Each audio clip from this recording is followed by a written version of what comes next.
کسی کے لیے سجدے کا حکم دیتا تو شوہر کو سجدے کے لیے بیوی کو حکم دیتا کہ وہ شوہر کو سجدہ کرے، وہاں پر بھی اگر شوہر خلاف شریعہ کوئی بات بولتا ہے تو بیوی کے لیے یہ حکم نہیں ہے کہ وہ مانے۔ اللہ اور اس کے رسول سے آگے بڑھ کے جو بھی کرو گے وہ تمام اعمال غارت ہیں، اللہ کے ہاں قبول نہیں ہے، خواہ وہ تمہارا سجدہ ہو یا رکوع ہو یا نماز ہو یا قیام ہو یا تہجد ہو، کچھ بھی ہو، اگر وہ رسول اللہ کے بتلائے ہوئے طریقے پہ نہیں ہے تو تم معاشی اعتبار سے ہو، معاشرتی اعتبار سے ہو، سماجی اعتبار سے ہو، جو چاہے نیک کام کر لو، اگر وہ نیک کام اللہ اور اس کے رسول کی مخالفت پر مبنی ہے اور تم سمجھتے ہو کہ اس میں نیکی ملے گی، نیکی نہیں ملے گی۔ امام مالک کے پاس پڑے ہوئے امام شافعی نے اختلاف کیا، کیونکہ امام مالک کے زمانے تک جتنے احادیث ملے اس سے زیادہ امام شافعی کو ملی، تو معلوم ہوا کہ امام مالک بھی کئی جگہ غلطیاں کیے ہیں، تو امام شافعی نے کہا کہ جہاں میرے استاد غلطی کیے غلطی ہے، خواہ استاد ہوں ان کی کوئی عزت نہیں جاتی، لیکن اس مسئلے میں امام مالک کا اختلاف ہوا ہے، بلکہ صحیح تر بات یہ ہے میں اپنے استاد کی مخالفت کروں گا، قرآن حدیث کو نہیں چھوڑوں گا۔ تو تمام ائمہ اربعہ اصل میں اہل الحدیث تھے۔ اللہ کے رسول کی آواز سے اپنی آواز بلند نہ کرو، اگر کرو گے تو تمہارے اعمال غارت ہو جائیں گے، کا مطلب یہ ہے کہ اللہ کے رسول کی حدیث سامنے آنے کے باوجود کوئی کہتا ہے کہ نہیں مولوی صاحب میں مانتا نہیں، میرے پیر بولے تو مانوں گا، تو یہی ہے اصل میں وہ چیز جو اللہ نے قیامت تک کے لیے آیت کو رکھ دیا۔ معاشرتی برائی میں سب سے اہم ترین ہدایت رب نے فرمایا کہ یہ کہ خبروں کو تحقیق کر لیا کرو، ان جاءکم فاسق بنبأ فتبینوا، کوئی خبر بھی لائے اس خبر کو تحقیق کر لیا کرو، بغیر تحقیق کے دوسروں کو نہ پہنچایا کرو۔ اس سے کیا ہوگا؟ ان تصیبوا قوما بجہالہ، کہ مصیبت پہنچے گی بغیر نادانی کی حیثیت سے، کسی کو کچھ کہہ دو گے، کسی کو کوئی خبر چلے جائے گی، اس سے تم مصیبت میں پہنچاؤ گے، پھر اس کے بعد تم ندامت اختیار کرو گے۔ جھوٹ سب سے بڑا گناہ ہے شریعت کی نگاہ میں، لیکن دو انسان مل جاتے ہیں ایک جھوٹ بولنے سے تو جھوٹ بھی بول دیا جائے، مثلا انہیں اس کے غصے میں ہے، انہیں اس کے غصے میں ہے، آپ جا کے جھوٹ موٹ بول سکتے ہیں، بھائی تمہیں خواہ مخواہ اس سے غصے میں ہی، بھائی انہیں پیچھے سب تمہاری کتنی تعریف کرتا معلوم، اسے کیجیے، ہو جی اچھی تعریف کرتا، انہیں مل جاؤ اس سے، انہیں تعریف نہیں کرتا انہیں، لیکن یہ بول کے ملا سکتے تھے، کیونکہ ملانے کے واسطے بولے۔ دیکھو اے لوگوں جو ایمان لائے ہو، ایک دوسرے کا ٹھٹا مذاق نہ اڑاؤ، عورتیں ایک دوسرے کا عورت کا مذاق نہ اڑائیں، مرد ایک دوسرے مرد کا مذاق نہ اڑائیں۔ معاشرے میں مذاق بہت بری چیز ہے، اور مذاق میں بھی وہ مذاق جو جھوٹ بول کے ہنسایا جاتا ہے اس سے بدترین چیز ہے۔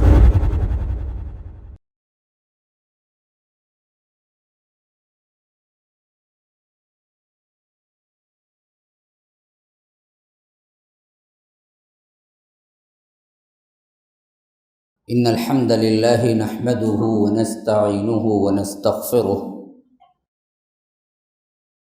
ونؤمن به ونتوکل علیہ ونعوذ باللہ من شرور انفسنا ومن سیئات اعمالنا، من يهده اللہ فلا مضل له ومن يضلل فلا هادی له، وأشهد أن لا إله إلا الله وحده لا شريك له، وأشهد أن محمدًا عبده ورسوله، أما بعد، فإن خير الحديث كتاب الله، وخير الهدي هدي محمد صلى الله عليه وسلم، وشر الأمور محدثاتها، وكل محدثة بدعة، وكل بدعة ضلالة، وفي رواية وكل ضلالة في النار۔ فأعوذ بالله السميع العليم من الشيطان الرجيم من همزه ونفثه ونفخه، بسم الله الرحمن الرحيم، يا أيها الذين آمنوا لا تقدموا بين يدي الله ورسوله واتقوا الله، ان اللہ سمیع علیم۔ یا ایہا الذین آمنوا لا ترفعوا اصواتکم فوق صوت النبی ولا تجهروا له بالقول كجهر بعضكم لبعض أن تحبط أعمالكم وأنتم لا تشعرون إن الذين يغضون أصواتهم عند رسول الله أولئك الذين امتحن الله قلوبهم للتقوى لهم مغفرة وأجر عظيم إن الذين ينادونك من وراء الحجرات أكثرهم لا يعقلون ولو أنهم صبروا حتى تخرج إليهم لكان خيرا لهم اللهم أرنا الحق حقا وارزقنا اتباعه وأرنا الباطل باطلا وارزقنا اجتنابه اللهم علمنا ما ينفعنا وانفعنا بما علمتنا وارزقنا علما رب اشرح لي صدري ويسر لي امری واحلل عقدۃ من لسانی یفقہوا قولی۔ اس اللہ کے نام سے ابتدا جس کے ناموں کی کوئی انتہا ہی نہیں۔ ولو ان ما فی الارض من شجرۃ اقلام والبحر یمدہ من بعدہ سبعۃ ابحر ما نفدت کلمات اللہ۔ اس ذات اقدس پر کروڑوں درود و سلام ہوں جو تمام جہانوں کے لیے رحمت للعالمین بن کے آئے تھے۔ اللہم صلی علی محمد وعلی آل محمد کما صلیت علی ابراہیم وعلی آل ابراہیم انک حمید مجید وبارک علی محمد وعلی آل محمد کما بارکت علی ابراہیم وعلی آل ابراہیم انک حمید مجید۔ برادران اسلام، واجب الاحترام بزرگوں، دوستوں، عزیز ساتھیوں، لائق احترام ماؤں اور بہنوں،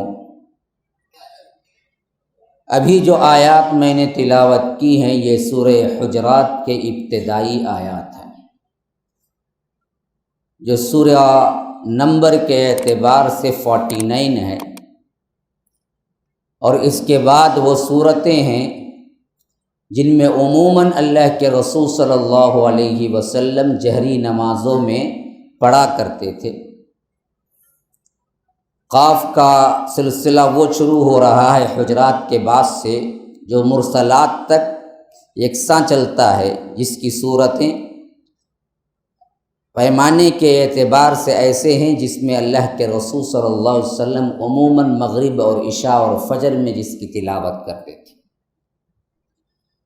سماجی اعتبار سے سورہ حجرات کی بہت بڑی اہمیت ہے، معاشرتی بیماریوں کی اصلاح کے اعتبار سے اللہ تبارک و تعالی نے اس میں جن اہم ترین نکات پر گفتگو کی ہے، اس حیثیت سے مفسرین کا یہ کہنا ہے کہ جتنے معاشی اور معاشرتی اور سماجی طور پر احکامات کو مختص کیا گیا ہے سورہ حجرات میں، کسی اور سورہ میں اللہ تبارک و تعالی نے اتنا مختصر اور اتنا جامع طور پر سماجی اصلاح کے طور پر بیان نہیں آیا، اللہ نے کیا نہیں۔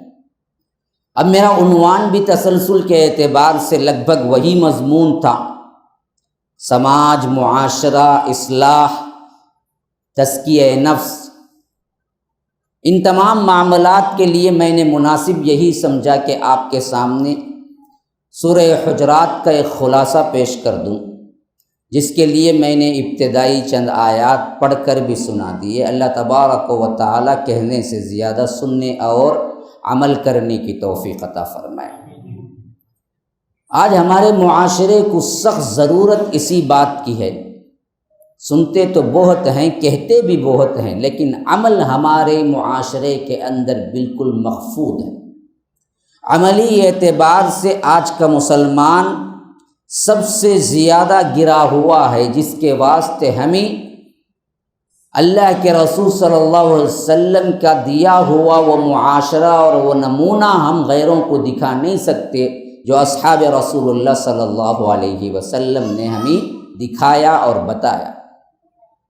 سب سے پہلی آیت معاشرے کی اصلاح کی بنیادی آیت ہے جو سورہ حجرات میں رب نے ارشاد فرمایا ہے، یا ایھا الذین آمنوا لا تقدموا بین یدی اللہ ورسولہ واتقوا اللہ ان اللہ سمیع علیم۔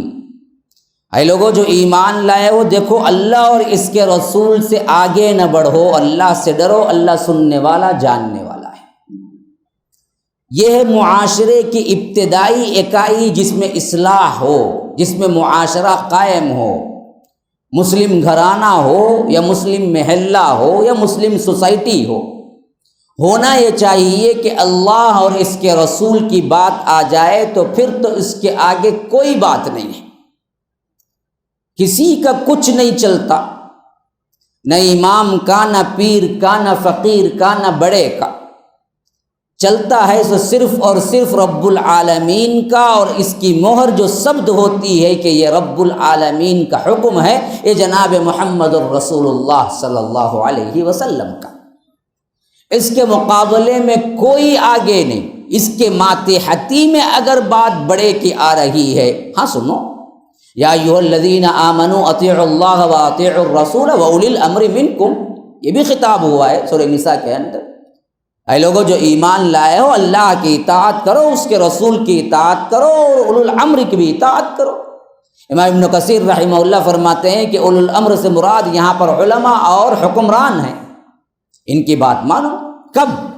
جب اللہ اور اس کے رسول کی اطاعت میں ہو، مخالفت میں نہیں چلتا۔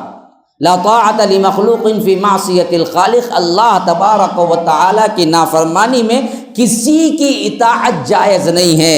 جس کی اطاعت کے سلسلے میں اپنے حبیب سے اللہ تبارک و تعالی نے یہ فرمایا کہ اگر میں اپنی امت میں کسی کے لیے سجدے کا حکم دیتا تو شوہر کو سجدے کے لیے بیوی کو حکم دیتا کہ وہ شوہر کو سجدہ کرے۔ وہاں پر بھی اگر شوہر خلاف شریعہ کوئی بات بولتا ہے تو بیوی کے لیے یہ حکم نہیں ہے کہ وہ مانے۔ کوئی شوہر یہ کہتا ہے کہ نماز کو نہ جاؤ، کوئی شوہر یہ کہتا ہے کہ نماز نہ پڑھو، کوئی شوہر یہ کہتا ہے کہ روزہ نہ رکھو، تو پھر بیوی پر واجب نہیں ہے کہ اس کی بات کو وہ مانے، یہاں تک کہ اس کے اعتبار اور احترام کے حیثیت سے اللہ کے رسول نے فرمایا کہ اگر میں کسی کو حکم دیتا تو بیوی کو حکم دیتا کہ وہ شوہر کے لیے سجدہ کرے، لیکن خلاف شرع نہیں۔ اللہ کے رسول صلی اللہ علیہ وسلم نے فرمایا کہ لا تمنعوا اماء اللہ مساجد اللہ، دیکھو اللہ کی بندیوں کو اللہ کے مسجد سے آنے سے نہ روکو۔ اسی واسطے حضرت عمر کے دور خلافت میں جب ان کی سب سے چہیتی بیوی جو حضرت علی کی بیٹی بھی تھی، ام کلثوم بنت علی، ان سے شادی ہوئی تھی تو مسجد جایا کرتی تھی، اور حضرت عمر کو ناگوار ہوتا تھا کہ زمانے میں فتنہ پھیل رہا ہے، لیکن کبھی نہیں روکا۔ حضرت عمر نے ایک مرتبہ کہا کہ تمہارے جانے سے بہتر ہے کہ تم گھر میں نماز پڑھ لو۔ انہوں نے کہا کہ کیا آپ مجھے روکتے ہیں؟ کہا کہ میں کیسے روکوں جب کہ اللہ کے رسول صلی اللہ علیہ وسلم نے روکنے سے منع کیا ہے، میں ریکویسٹ کر سکتا ہوں، روک نہیں سکتا۔ تو ان کی بیوی نے کہا کہ جب تک آپ مجھے نہیں روکیں گے میں جاتی رہوں گی۔ دونوں کا بیلنس دیکھو کیسے، ادھر شوہر اپنا حق جانتا ہے، ادھر بیوی اپنا حق جانتی ہے، لیکن خلاف شرع بات امیر المومنین کے ہوتے ہوئے بھی نافذ نہیں کر سکتا، جبکہ ان کے درمیان کوئی اور حاکم نہیں ہے سوائے اللہ کے۔ یہ حیثیت ہے معاشرے کی کہ اللہ اور اس کے رسول کی بات سے آگے کوئی بات نہیں ہے، مسئلہ ختم۔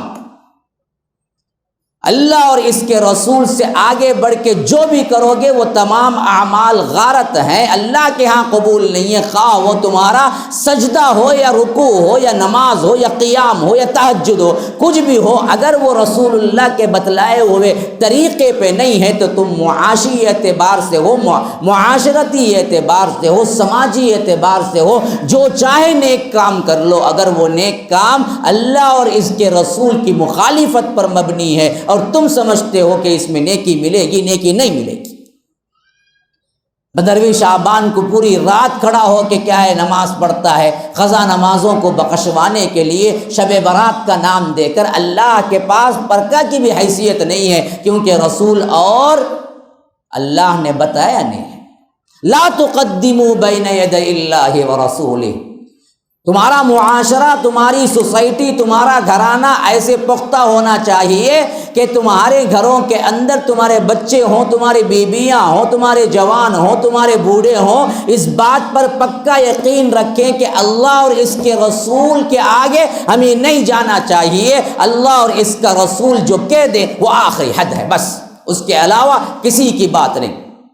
آج معاشرتی بگاڑ کا سب سے اہم ترین سبب یہی ہے کہ ہم نے اپنے آپ کو فرقوں اور اماموں میں بانٹا اور سمجھ گئے کہ دیکھو اصل میں بات تو ہم نہیں سمجھ سکتے اسلام کی جب تک کہ ہمارا امام نہیں سمجھتا۔ امام بولے تو پھر ہم بھی سنتے ہیں، خواہ وہ حدیث کے خلاف ہو یا قرآن کے خلاف ہو، کوئی مسئلہ نہیں۔ یہی وجہ تھی کہ ہم کو کیا ہے ٹکڑیوں میں بانٹ دیا، کوئی حنفی، کوئی شافعی، کوئی مالکی، کوئی حنبلی، کوئی نقشبندی، کوئی سہروردی، کوئی قادری، کوئی چشتی۔ یہ کہاں تھے اللہ کے رسول صلی اللہ علیہ وسلم کے دور میں؟ یہ ایک ہی امت تھے نا، ایک ہی رسول کو ماننے والی قوم تھی نا، ایک اللہ کو ماننے والی قوم تھی نا، کوئی تفرقہ نہیں تھا، کوئی گروہ بندی نہیں تھی، کوئی الگ سے کیا ہے اپنے آپ کے امام نہیں تھے، سب کے امام جناب محمد الرسول اللہ صلی اللہ علیہ وسلم ہی تھے۔ معاشرے کے اندر ٹکڑیاں اس وقت پیدا ہوئی جب اللہ اور اس کے رسول کو جو کہ مرکزی حیثیت حاصل تھی اس کو چھوڑ دیا اور غیروں کو اللہ اور اس کے رسول کے درجے پہ بلند کر دیا۔ کوئی شریعت کو سمجھنے کا نعرہ لگا کر کہا کہ ابو حنیفہ سب سے بہتر سمجھے ہیں، اس واسطے وہ غلطی نہیں کر سکتے، وہ جو بولے مانو، خواہ اس کے خلاف حدیث کیوں نہ۔ جو میں نے اپنے کانوں سے سنا ہے، آنکھوں سے پڑھا ہے ایسے لوگوں کو جو باوجود صاف کہتے ہیں کہ حدیث یہ ہے لیکن ہم کیا کریں جی، ہم تو ابو حنیفہ کے مقلد ہیں۔ ارے جب امام ابو حنیفہ نہیں آئے تھے تو اس سے پہلے جتنے صحابہ تھے کیا وہ جنتی نہیں ہیں؟ امام ابو حنیفہ رحمہ اللہ کی پیدائش تو 80 ہجری میں ہوئی تھی، 80 سال تک تو پیدا ہی نہیں ہوئے تھے۔ اللہ کے رسول صلی اللہ علیہ وسلم کے وفات کے تقریباً 11 سال نکال دو تو بھی 70 سال کا وہ عرصہ ہے جس میں امام ابو حنیفہ ابھی پیدا ہی نہیں ہوئے۔ ان کی وفات 150 ہے تو تقریباً 100 ہجری کے بعد ہی وہ سن شعور کو پہنچے، اور 100 ہجری کے بعد ہی اصل میں انہوں نے کوئی فتویٰ دیا ہو تو دیا ہوگا۔ تو 100 سال تک جتنے مسلمان رہے جن کو ابو حنیفہ کا نام بھی پتہ نہیں تھا، کیا وہ جنتی نہیں ہیں؟ جب اگر تم شرط لگاتے ہو کہ کوئی مسلمان حنفی ہو تو اصل مسلمان ہے، تو پھر تو کیا ہے جو حنفی پیدا نہیں ہوئے، جو امام ابو حنیفہ ابھی پیدا ہی نہیں ہوئے، تو ان کو کیا کہو گے؟ امام مالک اس کے بعد پیدا ہوئے 79 ہجری، امام ابو حنیفہ سے بھی آگے۔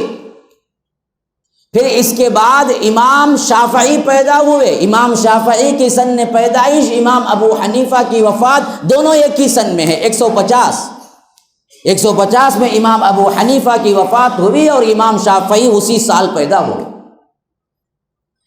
اور ان کی وفات ہوئی 204، اور اسی سال کے تقریباً 16 سال بعد امام احمد ابن حنبل پیدا ہوئے 164، اور اس کے تقریباً 30 سال بعد امام بخاری پیدا ہوئے 194۔ تو سب کا فاصلہ تقریباً 20-30 سال کا فاصلہ ہے۔ بعض لوگ یہ سمجھتے ہیں کہ چاروں امام بیٹھ کے شریعت کو کیا کیا، آسان طریقے سے عوام کو عمل کرنے کے لیے تقسیم کر کے ہمارے لیے حنفی، شافعی، مالکی اور حنبلی کے راستے فراہم کیے، کہ یہ بالکل جہالت کی بات ہے۔ کسی امام کا زمانہ ایک نہیں ہے، اور ایک کے زمانے میں 20-30 سال کا فرق ہے، تو کہاں جمع ہو کے بیٹھے گی؟ امام ابو حنیفہ کی پوری زندگی میں امام شافعی پیدا ہی نہیں ہوئے۔ اور لطف کی بات بتاؤں میں آپ کو، ہر امام کسی امام کا شاگرد رہا ہے۔ جب اگر یہ کافی تھے تو پھر مذہب دوسرا بنا کیوں؟ مذاہب اربع سچ ہیں، یہ نعرہ لگانے والے معاشرے کو 4 گروہوں میں بانٹ دیے، اور اہل الحدیث جب کہتے ہیں کہ قرآن اور حدیث کو مان کے جاؤ تو کہتے ہیں کہ نہ جی تمہیں تو کیا ہے، انگریز کی پیداوار ہو۔ تو میں پوچھتا ہوں اگر یہ انگریز کی پیداوار ہے تو یہ بتا دو کہ امام ابو حنیفہ، امام مالک، امام شافعی اور امام احمد ابن حنبل، یہ چاروں امام جب برحق تھے تو پہلا جو آیا وہ بھی برحق تھا نا، امام ابو حنیفہ۔ دوسرا جو آیا امام مالک، اس کے ساتھ وہ بھی برحق تھا نا۔ تو تیسرا آنے کی ضرورت کیوں پڑی؟ دوسرا آنے کی ضرورت کیوں پڑی؟ وہ تو ان کے اسٹوڈنٹ تھے، اسی کو اپنا لیتے، پھر 4 کیوں بنے؟ ایک ہی تو بننا چاہیے تھا بھائی، بنے 4 کیوں؟ جب ایک سچا تھا تو دوسرا کیوں نکلا مذہب دوسرا؟ دیکھیے، امام مالک کے شاگرد امام شافعی ہیں، امام شافعی کے شاگرد امام احمد ابن حنبل ہیں۔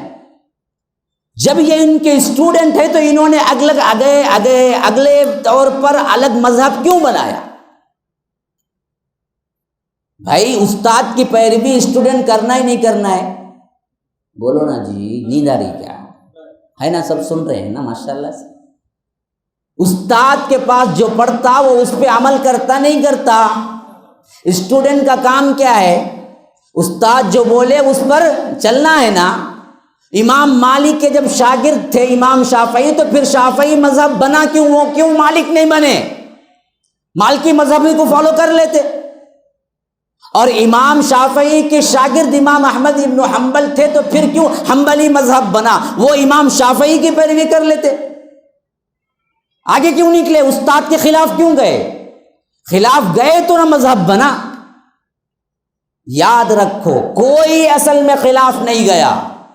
یہ بات کے آنے والے 300-400 سال بعد کا فتنہ تھا کہ انہوں نے کیا کیا، امت میں یہ رواج دیا، ورنہ تو ہر امام یہ چاہتا تھا کہ قرآن اور حدیث سے قریب تر جو بات صحیح ہو وہ بات کہہ دی جائے۔ اسی واسطے امام مالک کے پاس پڑے ہوئے امام شافعی نے اختلاف کیا، کیونکہ امام مالک کے زمانے تک جتنے احادیث ملے اس سے زیادہ امام شافعی کو ملی، تو معلوم ہوا کہ امام مالک بھی کئی جگہ غلطیاں کیے ہیں۔ تو امام شافعی نے کہا کہ جہاں میرے استاد غلطی کیے، غلطی ہے، خواہ استاد ہو، ان کی کوئی عزت نہیں جاتی۔ لیکن اس مسئلے میں امام مالک کا اختلاف ہوا ہے، بلکہ صحیح بات یہ ہے میں اپنے استاد کی مخالفت کروں گا، قرآن حدیث کو نہیں چھوڑوں گا۔ تو تمام ائمہ اربعہ اصل میں اہل الحدیث تھے، سب کا منشا یہی تھا۔ اسی واسطے وہ کیا کیے، امام مالک سے اختلاف کیا۔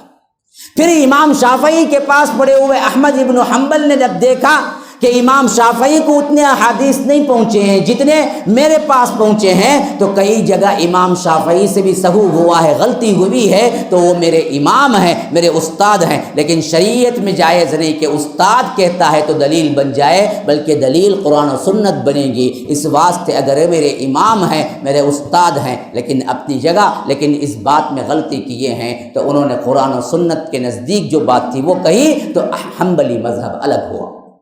چاروں اماموں نے اصل میں مسلمانوں کو جوڑنے کی کوشش کی، قرآن اور حدیث سے قریب لانے کی کوشش کی، جس کو آگے چل کر چند ناہنجاروں نے، چند علماء سو نے ٹکڑے کر دیا۔ یہی معاشرے کا سب سے اہم ترین بگاڑ ہے۔ آج بھی اگر مسلم امت کا معاشرہ، خواہ وہ کتنے ہی کم ترین تعداد میں کیوں نہ ہو، مساجد کے اندر یہ فیصلہ کر لیا جائے کہ قرآن اور حدیث ہمارے لیے بس کافی ہے، اس سے آگے ہم کسی امام کے قول کو نہیں لیں گے۔ ہاں تائید میں ملتا ہے تو لو، کوئی مسئلہ نہیں، کوئی انکار نہیں کرتا، تائید میں اقوال لو، ابن باز رحمہ اللہ اٹھا لو، ابن عثیمین رحمہ اللہ اٹھا لو، امام البانی رحمہ، آج کے جتنے مفکرین اور جتنے کیا ہے مجددین، جتنے علماء، سب کا یہی فلسفہ ہے کہ قرآن اور حدیث کے بعد ائمہ اربعہ کا، بڑے بڑے اماموں کا قول نقل کرتے ہیں کہ دیکھو اس حدیث کو سمجھنے کے لیے یہ قول امام ابو حنیفہ کا ہے، امام مالک کا ہے، امام شافعی کا ہے، امام احمد ابن حنبل کا ہے، امام سفیان ثوری کا ہے، امام ابن تیمیہ کا ہے، امام ابن القیم کا ہے۔ اقوال تائید میں پیش کرنے میں غلطی نہیں ہے، لیکن جب حدیث کے خلاف کوئی قول قول ملتا ہے امام کا تب بھی یہی کہنا کہ ہم حدیث کو تو چھوڑ دیں گے لیکن امام کے قول کو نہیں چھوڑیں گے. یہ ہے اصل میں معاشرتی فساد جو کہ ہمارے اندر بگاڑ کا سبب بنا، جس کو رب کہتا ہے سورہ حجرات میں سب سے پہلی آیت میں لا تقدموا بین یدی اللہ ورسولہ. اے لوگوں جو ایمان لے آؤ اللہ اور اس کے رسول کے آگے مت بڑھو. فائنلائز جو فیصلہ ہوگا وہ اللہ اور اس کے رسول کی بات پہ ہوگا.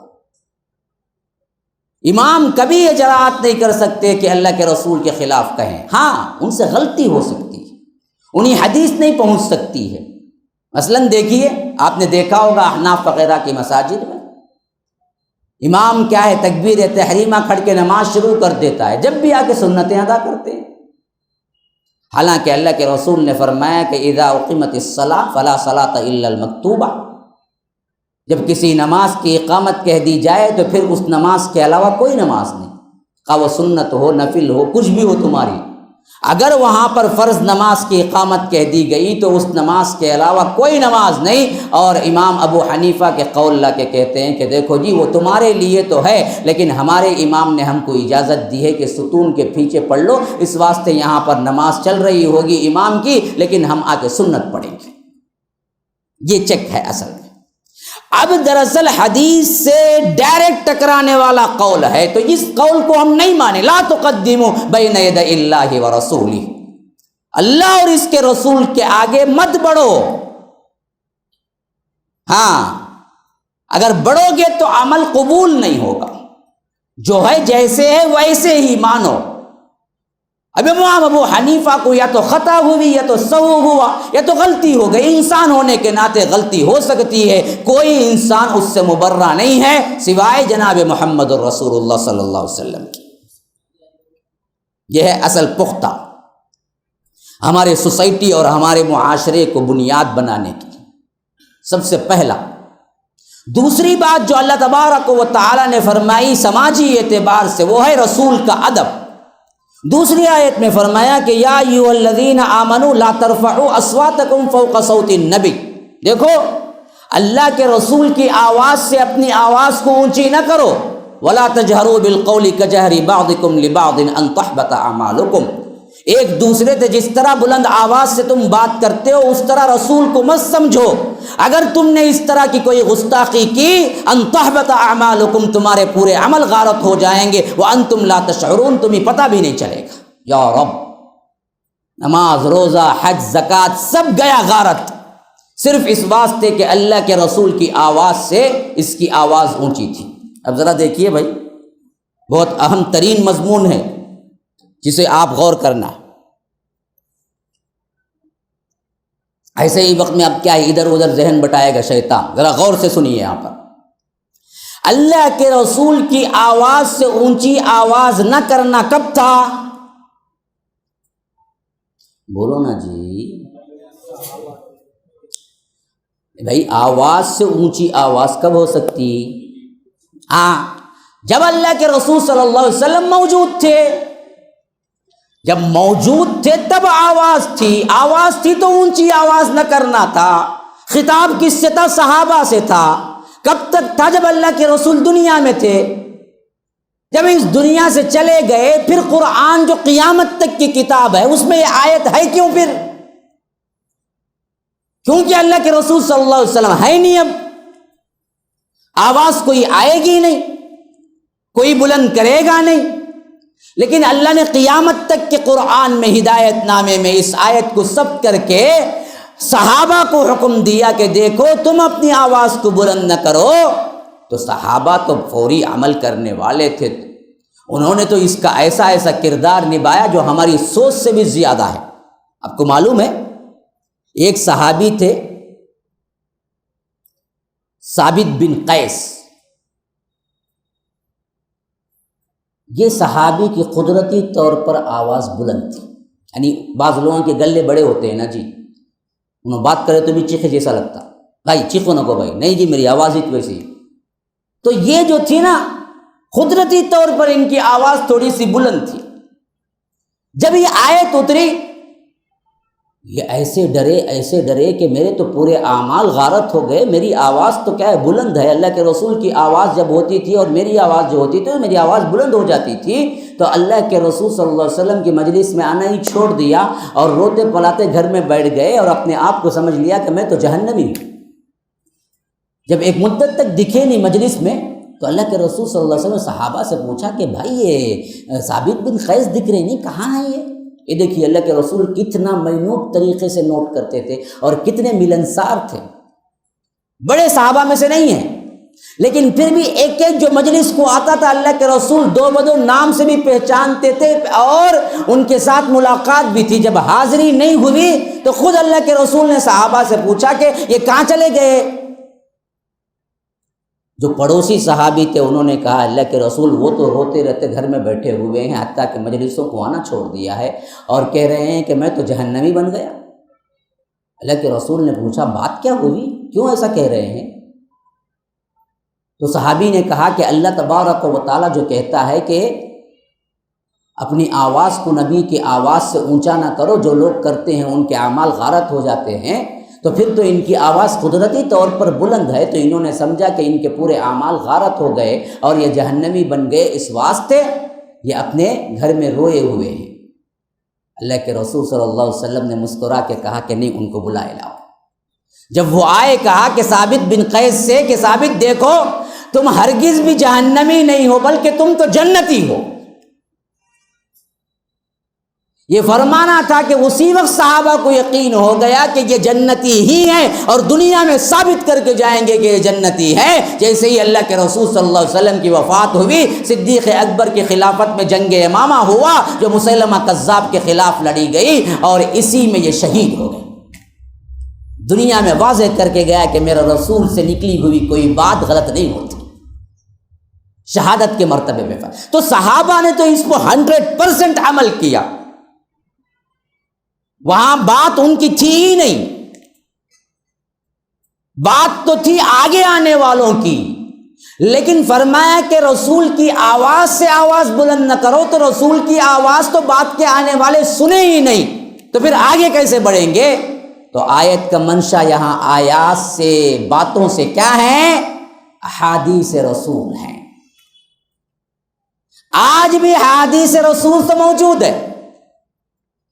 اللہ کے رسول کی آواز سے اپنی آواز بلند نہ کرو، اگر کرو گے تو تمہارے اعمال غارت ہو جائیں گے۔ کا مطلب یہ ہے کہ اللہ کے رسول کی حدیث سامنے آنے کے باوجود کوئی کہتا ہے کہ نہیں مولوی صاحب میں مانتا نہیں، میرے پیر بولے تو مانوں گا، تو یہی ہے اصل میں وہ چیز جو اللہ نے قیامت تک کے لیے آیت کو رکھ دیا۔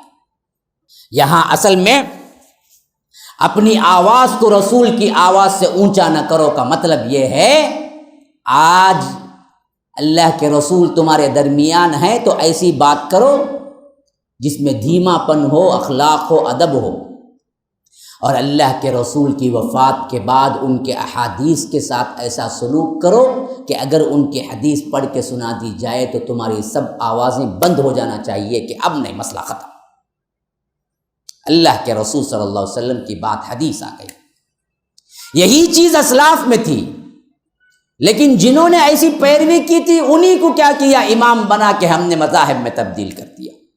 تو یاد رکھو اللہ کے رسول صلی اللہ علیہ وسلم کی آواز سے بلند کرنے کا معاملہ آج احادیث رسول ہیں، جن کو جب بھی جو حدیث مل گئی بس مسئلہ ختم اور اسی وقت اپنی زبان کو بند کر لو۔ ہاں بھائی، جب تک مجھے معلوم نہیں تھا میں کرتا تھا، آج معلوم ہوا ہے کہ حدیث صحیح ہے اور یہ حدیث میں یہ حکم ہے، آج کے بعد میں وہ عمل نہیں کروں گا، مسئلہ ختم۔ اگر ہم اس طرح سوچتے جائیں معاشرتی برائیاں ایک ایک کر کے ختم ہو جائیں۔ دیکھیے عام ایک معاشرتی برائی ہمارے اندر ہے سگریٹ۔ ہم بھی پیتے، ہمارے میں بھی بہت سے پینے والے ہیں، فیصلہ کون کرے گا جی؟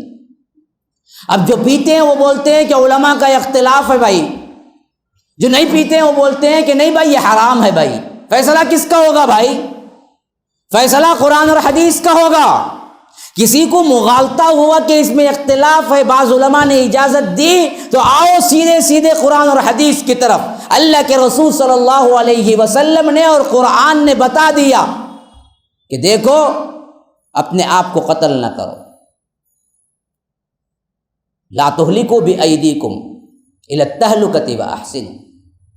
اسی آیت سے استدلال ہے کہ خودکشی حرام ہے۔ کیوں؟ اپنے آپ کو قتل کرنے کے برابر۔ کیا سگریٹ بھی اپنے آپ کو قتل کرنے کے برابر نہیں ہے؟ آہستہ آہستہ خودکشی ہے۔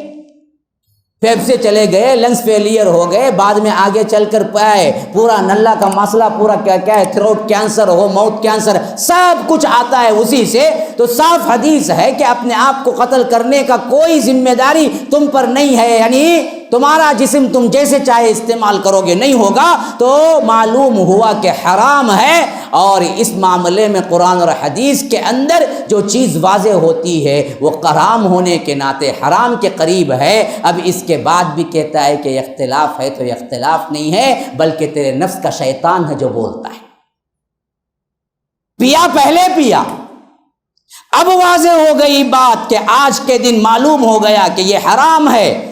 قرآن اور حدیث سے قریب تر بات یہی ہے کہ سگریٹ حرام ہونے کے کئی چیزیں ہیں، جس میں اللہ کے رسول نے فرمایا کہ کل مسکر حرام، ہر نشاور چیز حرام ہے، ما اکثر کثیرہ فقلیلہ حرام، جس کا زیادہ پینا نشہ لاتا ہے اس کا کم ایک قطرہ بھی حرام ہے۔ ان تمام چیزوں میں سگریٹ اندر آتا ہے، ثابت ہوتا ہے۔ تو یاد رکھو سگریٹ حرام ہونا ہی قرآن اور حدیث سے ثابت ہے۔ پھر بھی کوئی اختلاف کا بہانہ کر کے پیتا ہے تو اصل میں یہ بہانہ ہے، اس کا نفس کا شیطان ہے، ورنہ اس میں اختلاف کوئی بات نہیں۔ اللہ اور اس کے رسول سے آگے نہ بڑھو، اللہ اور اس کے رسول کی بات آ گئی تو وہاں سے اپنی تمام باتیں ختم۔ اسی طرح دیکھیے کہ معاشرتی بیماریوں میں سب سے اہم ترین ایک بیماری جو ہمارے پورے سماج کو اندر سے کھوکھلا کر گئی ہے وہ کیا ہے؟ جہیز اور شادی بیاہ کے فضول خرچ۔ جہالت تھی، کر دیا، جو ہو گیا سو ہو گیا۔ اب سنو اور واضح طور پر سنو، کوئی خرچ نہیں ہے اصل اسلامی طریقے کی شادی میں، اور کوئی شادی خانے کا کوئی تصور نہیں ہے، اور کوئی دعوت کا کوئی تصور نہیں ہے۔ دعوت ولیمے کی ہوتی ہے، نکاح کی کوئی دعوت نہیں، کوئی دعوت نہیں، کوئی دعوت نہیں۔ تم پورے سیرت میں نہیں بتلا سکتے کہ اللہ کے رسول نے نکاح کے لیے یا صحابہ نے نکاح کے لیے بلایا ہو کسی کو۔ دعوت کا مطلب میں کھانا نہیں بول رہا ہوں، بلانا بھی نہیں ہے ثابت، کھانا تو ثابت ہی نہیں ہے، بلانا بھی نہیں ہے ثابت۔ جو آ گئے، جو بیٹھے ہوئے ان کے سامنے پڑھ دیا، مسئلہ ختم۔ اگر کوئی کسی کو نہیں بلایا تو کوئی وہ دراصل رنجش یا غصہ نہیں کر سکتا۔ ہم لوگ قسمیں کھا جاتے ہیں کہ زندگی بھر نہیں ملوں گا، رے کیا چھپا رستم نکلا رے، تو نکے کو نہیں بلایا، رے تیری صورت بھی نہیں دیکھوں گا، تیری میت کو بھی نہیں آؤں گا۔ کیوں؟ کیا گناہ کیے؟ کہاں ہے نکے کو بلانا فرض؟ کہاں واجب ہے؟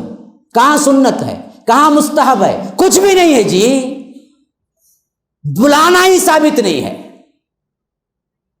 حضرت عبد الرحمن بن عوف آئے ہجرت کر کے مدینہ، بہت بڑے پیسے والے صحابی تھے مکے میں، اور آگے چل کر پورے صحابہ کے ٹاپ بیسٹ لیول کے مالدار صحابی بنے۔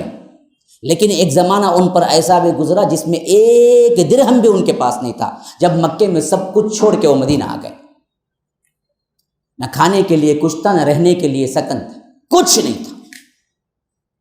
اللہ کے رسول صلی اللہ علیہ وسلم نے عبد الرحمن بن عوف کو بلایا، اور مدینے میں ایک صحابی، انصاری صحابی تھے جن کا نام تھا سعد بن الربیع، ان دونوں کو بلا کے ہاتھ میں ہاتھ دیا، کہا کہ تم آج سے بھائی بھائی ہو۔ اب یہ مہاجر صحابی بے یار و مددگار، اور یہ انصار صحابی جن کے پاس گھر بھی تھا، جن کے پاس مال بھی تھا۔ سعد بن الربیع عبد الرحمن بن عوف کا ہاتھ پکڑے پہنچے، اپنے گھر کا سامان اکٹھا کیا، کہا کہ دیکھو آپ کو برابر برابر آدھا تقسیم کر کے دے دیتا ہوں، آج سے آپ اور میں بھائی بھائی ہیں، اس واسطے گھر کا پورا سامان آدھا آدھا لے لو۔ میرے 2 باغ ہیں، ایک باغ آپ کا ہوا، ایک باغ میرا ہوا، اور میری 2 بیویاں ہیں۔ دیکھ لو، ابھی پردے کا حکم نازل نہیں ہوا تھا، 5 ہجری میں ہوا، یہ بات 1 ہجری کی ہے۔ تو کہہ رہے تھے سعد بن الربیع میری 2 بیویاں ہیں، دیکھ لو، جو پسند آئی میں طلاق دے دیتا ہوں، عدت کے بعد شادی بھی کر لینا۔ یا رب، ایثار کا کوئی انداز آپ نے کبھی دیکھا ہوگا؟ سعد بن الربیع نے جب یہ کہا تو ہم ہوتے تو کیا بولتے؟ کائی کو بھائی آدھا دیتے ہیں، پورا دے دو نہ کہتے تھے۔ وہاں بھی عبد الرحمن بن عوف تھے. انہوں نے کہا کہ اللہ آپ کے مال میں، آپ کی دولت میں برکت دے، مجھے 1 روپیہ نہیں چاہیے، مجھے صرف اتنا بتا دیجئے کہ بازار کا رستہ کہاں ہے، میں کچھ نہ کچھ محنت کر کے کما لوں گا. اللہ آپ کے مال میں، آپ کی اولاد میں برکت دے. آپ کا مال چاہیے نہ آپ کا کوئی اور مدد ہم کو چاہیے، آپ صرف مجھے بازار کا راستہ بتلا دیں. پھر عبد الرحمن بن عوف کہتے ہیں کہ صبح سویرے میں جنگل جاتا تھا، لکڑیاں اٹھا کے کاٹتا تھا، پھر لے آ کے بازار میں کھڑا ہو کے بیچتا تھا. کچھ پیسہ مل جاتا تو وہ پیسے سے کھانا اس دن کا خرید لیتا تھا، اور جو بچ جاتا تھا وہ کل کی تجارت میں لگا دیتا تھا. بس کچھ عرصہ نہیں ہوا ان کے ہاں مال اکٹھا ہو گیا. اللہ کے فضل سے کچھ مال اکٹھا ہو گیا. فوری شادی کر لی. کہاں؟ مدینے. کب؟ جب اللہ کے رسول صلی اللہ علیہ وسلم بھائی چارہ کر چکے تھے. اور درجے میں کس درجے کے صحابی ہیں پتہ ہے آپ کو؟ اگر عشرۃ المبشرہ سب سے بیسٹ ہیں صحابہ 10، ان میں سے سب سے بیسٹ 4 ہیں، ابو بکر، عمر، عثمان، علی. ان چاروں خلفاء کو چھوڑ کر اگر کسی صحابی کا نمبر ہے تو وہ عبد الرحمن بن عوف ہے. یاد رکھو، 5ویں نمبر کے صحابی ہیں. اتنے کلوز اللہ کے رسول صلی اللہ علیہ وسلم سے. شادی کر لی. پھر ایک مرتبہ ملاقات ہوئی نماز میں حضرت عبد الرحمن بن عوف سے. اللہ کے رسول صلی اللہ علیہ وسلم نے دیکھا کہ عبد الرحمن بن عوف وہ دلہا جو عطر لگاتا تھا نا، وہ عطر کی خوشبو ان کے لباس سے آ رہی تھی. ذرا خاص برانڈ ہوتے ہیں نا جی، جو بڑے لوگ لگاتے ہیں، خاص موقع پہ لگاتے ہیں تو انسان پہچان لیتا. انہیں وہاں سے چایا رنگا اور بیڑا ڈال لے کو آیا تو کیا جی شادی کی جگہ کی ہمیں پوچھتے ہیں. لیکن یہاں تو کیا عصر میں بھی بیڑا کھاتے ہیں، مغرب میں کھاتے ہیں، عشاء میں کھاتے ہیں، فجر میں کھاتے ہیں. انہیں کہاں سے جا کو آیا معلوم نہیں ہوتا، لیکن ہمارے ہاں خاص مواقع پر ڈالتے. ہاں ذرا نزدیک آ جائیے بھائی، آنے والوں کو جگہ مل جائے. تو وہ خاص دلہا والا عطر ہوتا تھا. وہ خوشبو جب دیکھی تو اللہ کے رسول صلی اللہ علیہ وسلم نے پوچھا کہ عبد الرحمن کیا تم نے شادی کر لی؟ کہا کہ ہاں اللہ کے رسول شادی کر لی. کس کو بلائی نہیں؟ اللہ کے رسول کو بلائی. اور قریب کتنے؟ ابو بکر، عمر، عثمان، علی کے بعد 5واں درجہ. ہمیں ہوتے تو چھوڑتے. کیا رے استاد کو بھولگا نہ رے تو کیسا نمک حرام نہ رے. کیا نہیں بولتے اسے. اللہ کے رسول نے پوچھا ہی نہیں کیوں نہیں بلایا، بلکہ پوچھا تو یہ پوچھا کہ ولیمہ کیا، مہر کتنا دی. یہ 2 باتیں پوچھی. شادی کی یہ پوچھا ہی نہیں. دعوت کہاں دی نہیں پوچھا. اللہ کے رسول کو بلائے نہیں، معلوم ہی نہیں. مدینے کوئی دور دراز کے مقام پہ نہیں ہوا، مدینے ہی میں ہوا. اور مدینہ اس زمانے میں کتنا چھوٹا تھا جی. اچھا اتنے لوگ جو بیٹھے ہوئے ہیں یہی مدینہ تھا اس زمانے میں. 1000-2000 ہی کیا تھے کل مدینے کے افراد تھے. تو چھوٹا سا ایک گاؤں تھا. ایک گاؤں میں جب شادی ہوئی تو پورے گاؤں کو معلوم ہوتا ہی نہیں ہوتا ہے. آج پورے گاؤں کو، پورے شہر کو ڈھنڈورا پیٹتا ہے. اور یاد تو ہاں تو ہم حیدرآباد میں تو عجیب و غریب نظارے دیکھا میں کہیں نہیں دیکھا. رات کے 3 بجے بھی بے وقوف ناشتہ ہے. مسلمان کی شادی کے تھے. ابھی میں جا دیکھ رہا تھا، واپس ہی آ رہے تھے ہم، تو ایک شادی خانے میں نوجوان باقاعدہ ناچ رہے ہیں 2.5-3 گھنٹے کو. میں بولا کہ کیا جا رہے ہیں؟ آ رہے ہیں. نہیں ابھی دلہا آ رہا ہے. کب؟ رات کے 3 گھنٹہ کو. رات کے 3 گھنٹہ کو آیا تو کب جانا سو رہے نہیں مولوی صاحب، یہاں فجر تک چلتے شادیاں آرام سے. کھالے کو مردار کے سرکا جا کو پڑھ کو سو جاتا. اس کے بعد نہ فجر، نہ ظہر، نہ عصر، نہ مغرب. یہ شادی ہے؟ یہ تو بربادی ہے جی. یہ شادی کہاں ہے؟ یہ تو بربادی ہے.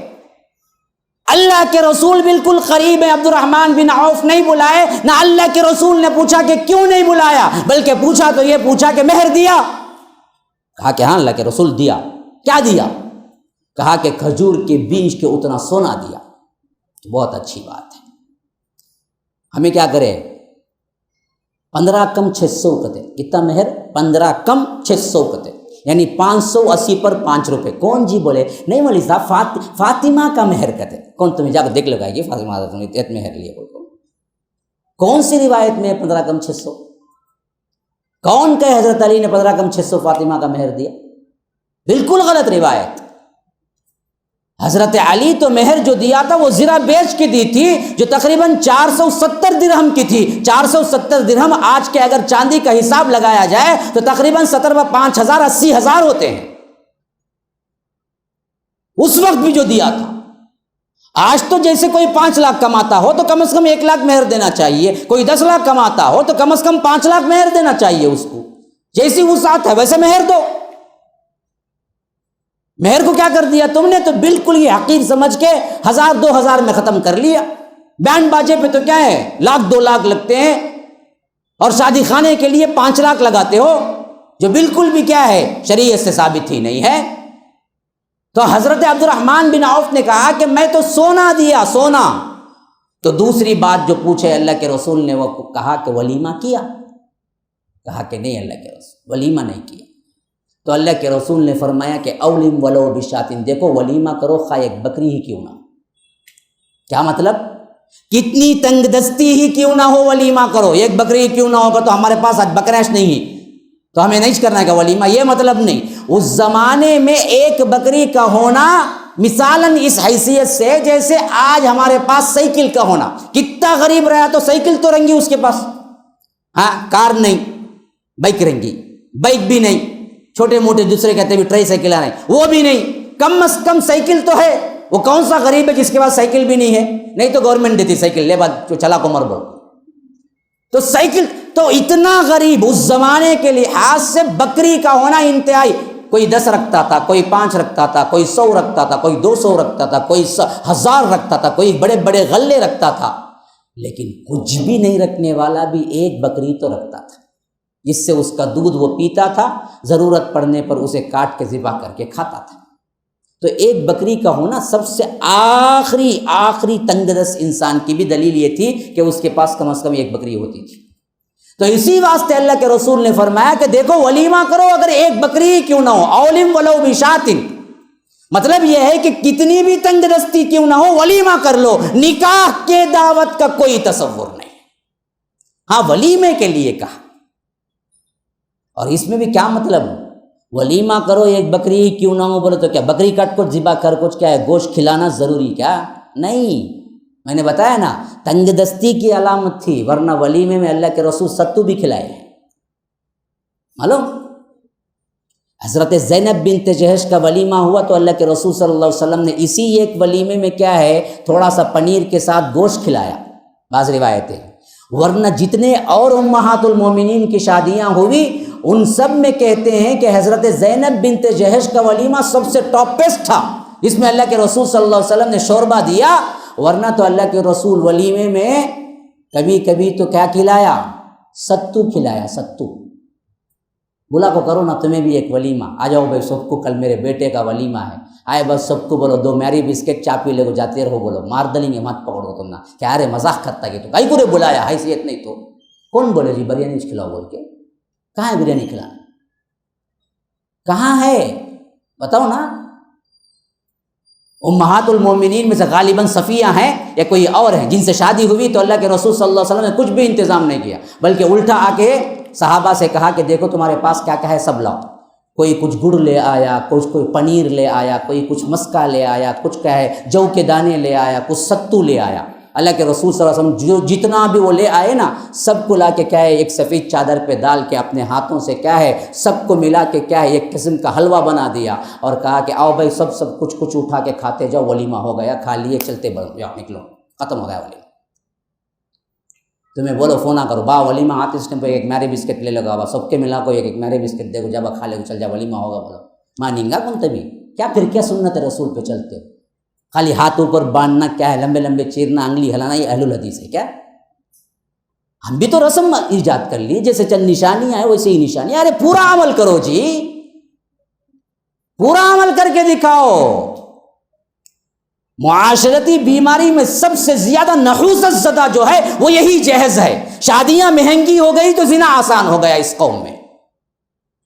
شادیاں آسان کرو، شادی بوجھ ہی نہیں ہے، 1 روپیہ خرچہ کیے بغیر تمہاری شادی ہے، ایجاب و قبول کا نام شادی ہے بھائی، بس کسی دعوت کی، کوئی رخے کی، کوئی بلاوے کی ضرورت ہی نہیں ہے۔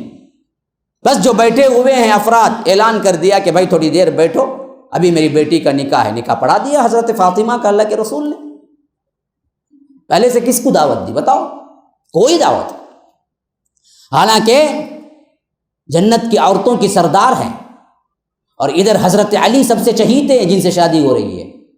اور زمانہ غزوہ بدر کے بعد کا جب مال غنیمت سے اللہ کے رسول صلی اللہ علیہ وسلم کو اور صحابہ کو اللہ نے مالا مال کر دیا، مکی دور نہیں ہے قصبہ پرسی کا، ماشاء اللہ سے اس وقت مسلمان بھی اللہ تبارک و تعالیٰ کے انعام و اکرام سے اسٹیبلش ہو چکے تھے، پھر بھی اللہ کے رسول صلی اللہ علیہ وسلم نے نہ کوئی دعوت دی نہ کوئی بلوایا، بلکہ اعلان کیا نماز کے بعد کہ بھائی میری بیٹی کی شادی ہے، جو ہیں بیٹھ جاؤ۔ ایک کو بلایا، حضرت انس غالباً تھے، ان کو کہا کہ دیکھو گلی میں جانے والا کوئی ہے تو بندہ اس کو بھی بلا کے بٹھا دو، اور عمر ابو بکر کہیں ہیں تو ان کو بلا کے لاؤ، اور سیدھے سیدھے نکاح پڑھوا دیا اور کہا کہ جاؤ میں تمہاری بیوی کو بھیج دوں گا۔ کوئی رخصتی بھی نہیں، جلوہ بھی نہیں، حلوہ بھی نہیں، نہ بینڈ نہ باجا۔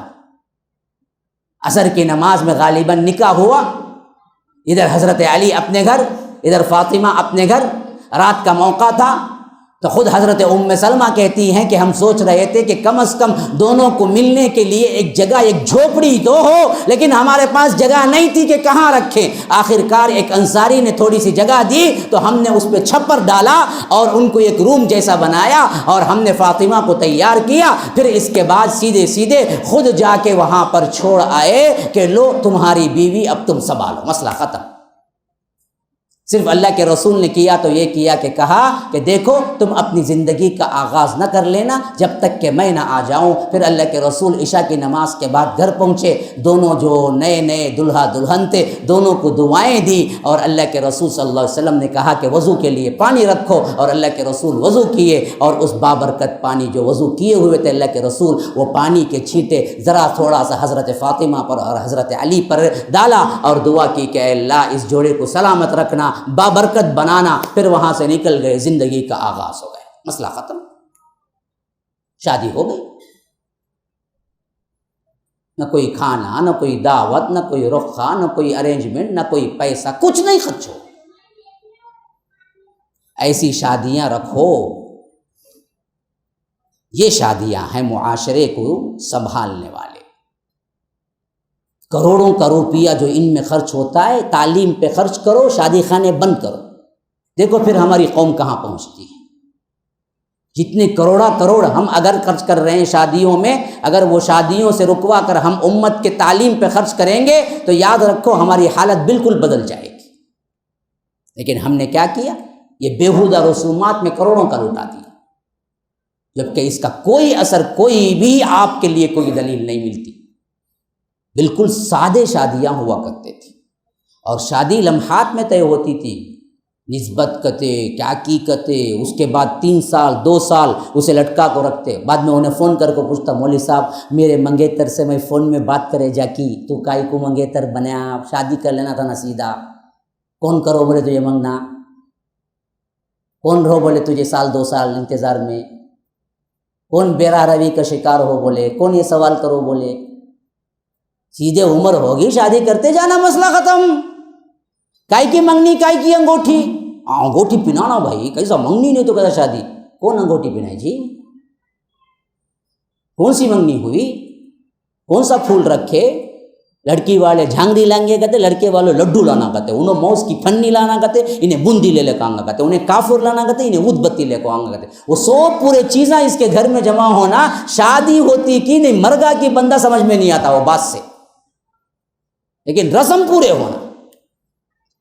اور ہم لوگ ذرا رسموں سے آگے نکلے، ہمیں بھی کیا کرتے، چور دروازے کھولتے، ہو مولوی صاحب نکے کا کھانا نہیں، لیکن وہ دن ولیمہ ہے، ہاں لوگوں کو معلوم بھی نہیں ہونا، میٹھا میٹھا سنت بول کو کھالے کو بھی چل جانا لوگا کہ وہ دوسرے دن کرو نا ولیمہ، نہیں نا فلاں بولے نا وہ مولانا جائز بولے نا، میں بھی جائز ہی بولتا ہوں، کتنے چیزیں علماء جائز بولے، سب کرتے تمہیں، ہاں ہر کام کرتے کہ علماء بولتے سو، علماء تہجد پڑھو بولتے، کتنے لوگ پڑھتے ہیں بولو،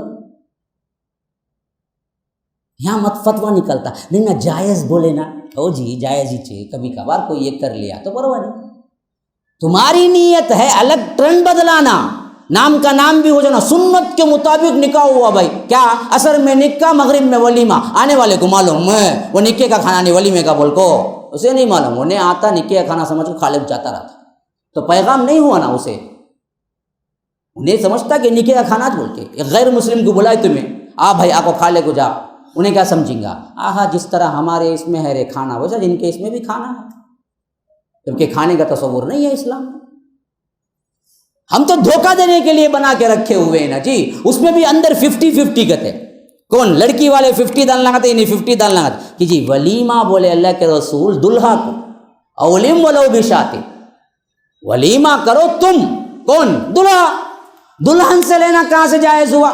ہمیں جہیز نہیں لیتے لیکن اندر سے 50-50 ٹیبل کے نیچے سے. ہاں کئی کو لیے 50-50 ولیمہ کرنا تھا تو اکیلے کرنا تھا تمہیں, آدھا پیسہ لے کیسا کرے تمہیں ولیمہ؟ اگر نہیں ہے سکت نہ کو کرو, 10 آدمیوں کو بلاؤ کھلاؤ, کون روکتا؟ ولیمے کو شرط ہے کہ 200 آدمیوں کو بلانا, 4 قسم کے ورائٹی رکھنا, 2 قسم کے کیا ہیں مرغے کے تلن, ایک کیا ہے فرائی کہتے, ایک تندوری کہتے, ایک تندوری کی کیا ہے اس میں مشین کی کہتے, 3 قسم کے ہونا, بیڑے 4 قسم کے ہونا, آئس کریمہ 3 قسم کے ہونا. پہلے کیا اڈیاپم کہتے, اس کے بعد کھانا چلیاں کہتے. ڈائریکٹ کھانا کھائے تو کیا الٹی ہو جائیں گی؟ اڈیاپم رومانی سے میں یہ سب کھا کچھ کھانا کی کون بنائے بھائی؟ اصول کی برباد کرتے معاشرے کو. جن کے پاس ہے انہیں دے دیا, نہیں ہے تو کیا جی کریں گا؟ نہیں ہے تو کیا کرتا؟ بھیک منگلے کو پھرتا. جمعہ میں میری بیٹی کی شادی ہے اللہ کے لیے انفاق کرو بولتے, ہمیں بھی بے حیا ہو کے جا کو دیتے. ارے بیوقوف, بیٹی کے نکاح کے لیے بھیک منگتا ہے, وہ بھیک منگنے پہ مجبور جو کیا وہ تو کیا. اس دلہے کو پکڑ کے مارنا چاہیے جو بدبخت سسرا بننے سے پہلے سسرے کو فقیر بنا دیا, جا کو جمعہ بھیک منگتو, تو بھیک منگ کو لے کو مجھے جہیز دے تب میں شادی کروں گا. ایسے دلہے کو لے کے کیا کرنا چاہیے؟ معاشرے میں پکڑ کے پوچھنا چاہیے کہ ذرا سی عقل نہیں ہے کہ تجھے بھیک منگ کے جہیز لیتا ہے تو. اور ہم خوشی خوشی کیا بولتے, ارے بیٹی کی شادی کو آئی ہی بھائی کچھ نہ کچھ دے دو. 1 روپیہ نہیں دینا. بیٹی کی شادی میں ہونا تو کیا ہے, باپ کو آر ہے, اور باپ کو تم اتنا کمزور سمجھتے ہو, بیٹی کا باپ ہو تو فقیر بن جائے, بھکاری بن جائے. بیٹی کا باپ ہونا عیب ہوتا تو محمد الرسول اللہ کو 4 بیٹیاں تھی. بتاؤ کوئی مائی کا لال ہے جو اللہ کے رسول کو عیب لگائے؟ بیٹی کا باپ ہونا ننگو عار ہے, ذلت ہے. وہ تو سینہ تان کے کہنا چاہیے کہ میں بیٹی کا باپ ہوں, میں مہر لے کے دوں گا, مجھے دینے کی کوئی ضرورت نہیں, لینے کی ضرورت ہے. اللہ کے رسول لینے کا کہا, دینے کا نہیں کہا. حضرت علی ڈرتے ہوئے آ کے بیٹھے تھے. اللہ کے رسول نے پوچھا کہ علی آج کوئی اور سوالی بن کے آئے ہو؟ کہا کہ ہاں اللہ کے رسول. کیا سوال ہے؟ کہا کہ آپ کی بیٹی کا ہاتھ مانگتا ہوں. اللہ کے رسول صلی اللہ علیہ وسلم نے کہا کہ ہاں فاطمہ کا ہاتھ مانگنے آئے ہو, ہاں ضرور کروں گا, لیکن دینے کو کیا ہے تمہارے پاس؟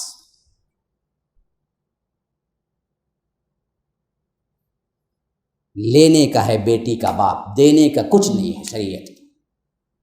اللہ کے رسول نے پوچھا کہ ہاں شادی کر دوں گا, لیکن دینے میں کیا ہے تمہارے پاس؟ حضرت علی نے کہا کہ اللہ کے رسول آپ کو تو معلوم ہے آپ ہی کے گھر میں پلا بڑا ہوں, میرے پاس تو 1 روپیہ بھی نہیں ہے دینے کے لیے.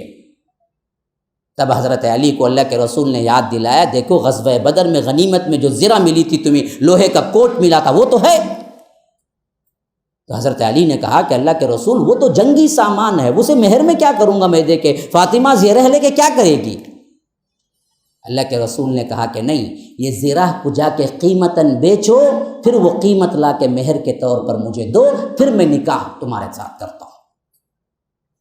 تو حضرت علی وہ زیرہ لے کے جا رہے تھے, حضرت عثمان راستے میں ملے. پوچھا کہ علی پریشان میں دکھتے ہو, کہاں جا رہے ہو؟ کہا کہ نہیں, مسئلہ یہ ہے کہ میں نے حضرت محمد الرسول اللہ صلی اللہ علیہ وسلم سے ان کی بیٹی کا ہاتھ مانگا, تو اللہ کے رسول نے کہا کہ مہر میں کچھ دینا ہے, تو میں یہ زرہ بیچنے کے لیے جا رہا ہوں. حضرت عثمان نے کہا کہ مجھے ہی بیچ دو. قیمت مقرر ہی 470 درہم. حضرت عثمان نے اپنے جیب سے ادا کیے اور زرہ لے لیا, اور یہ 470 درہم لے آ کے اللہ کے رسول کے ہاتھ میں رکھا اور کہا کہ اللہ کے رسول یہ فاطمہ کا مہر ہے.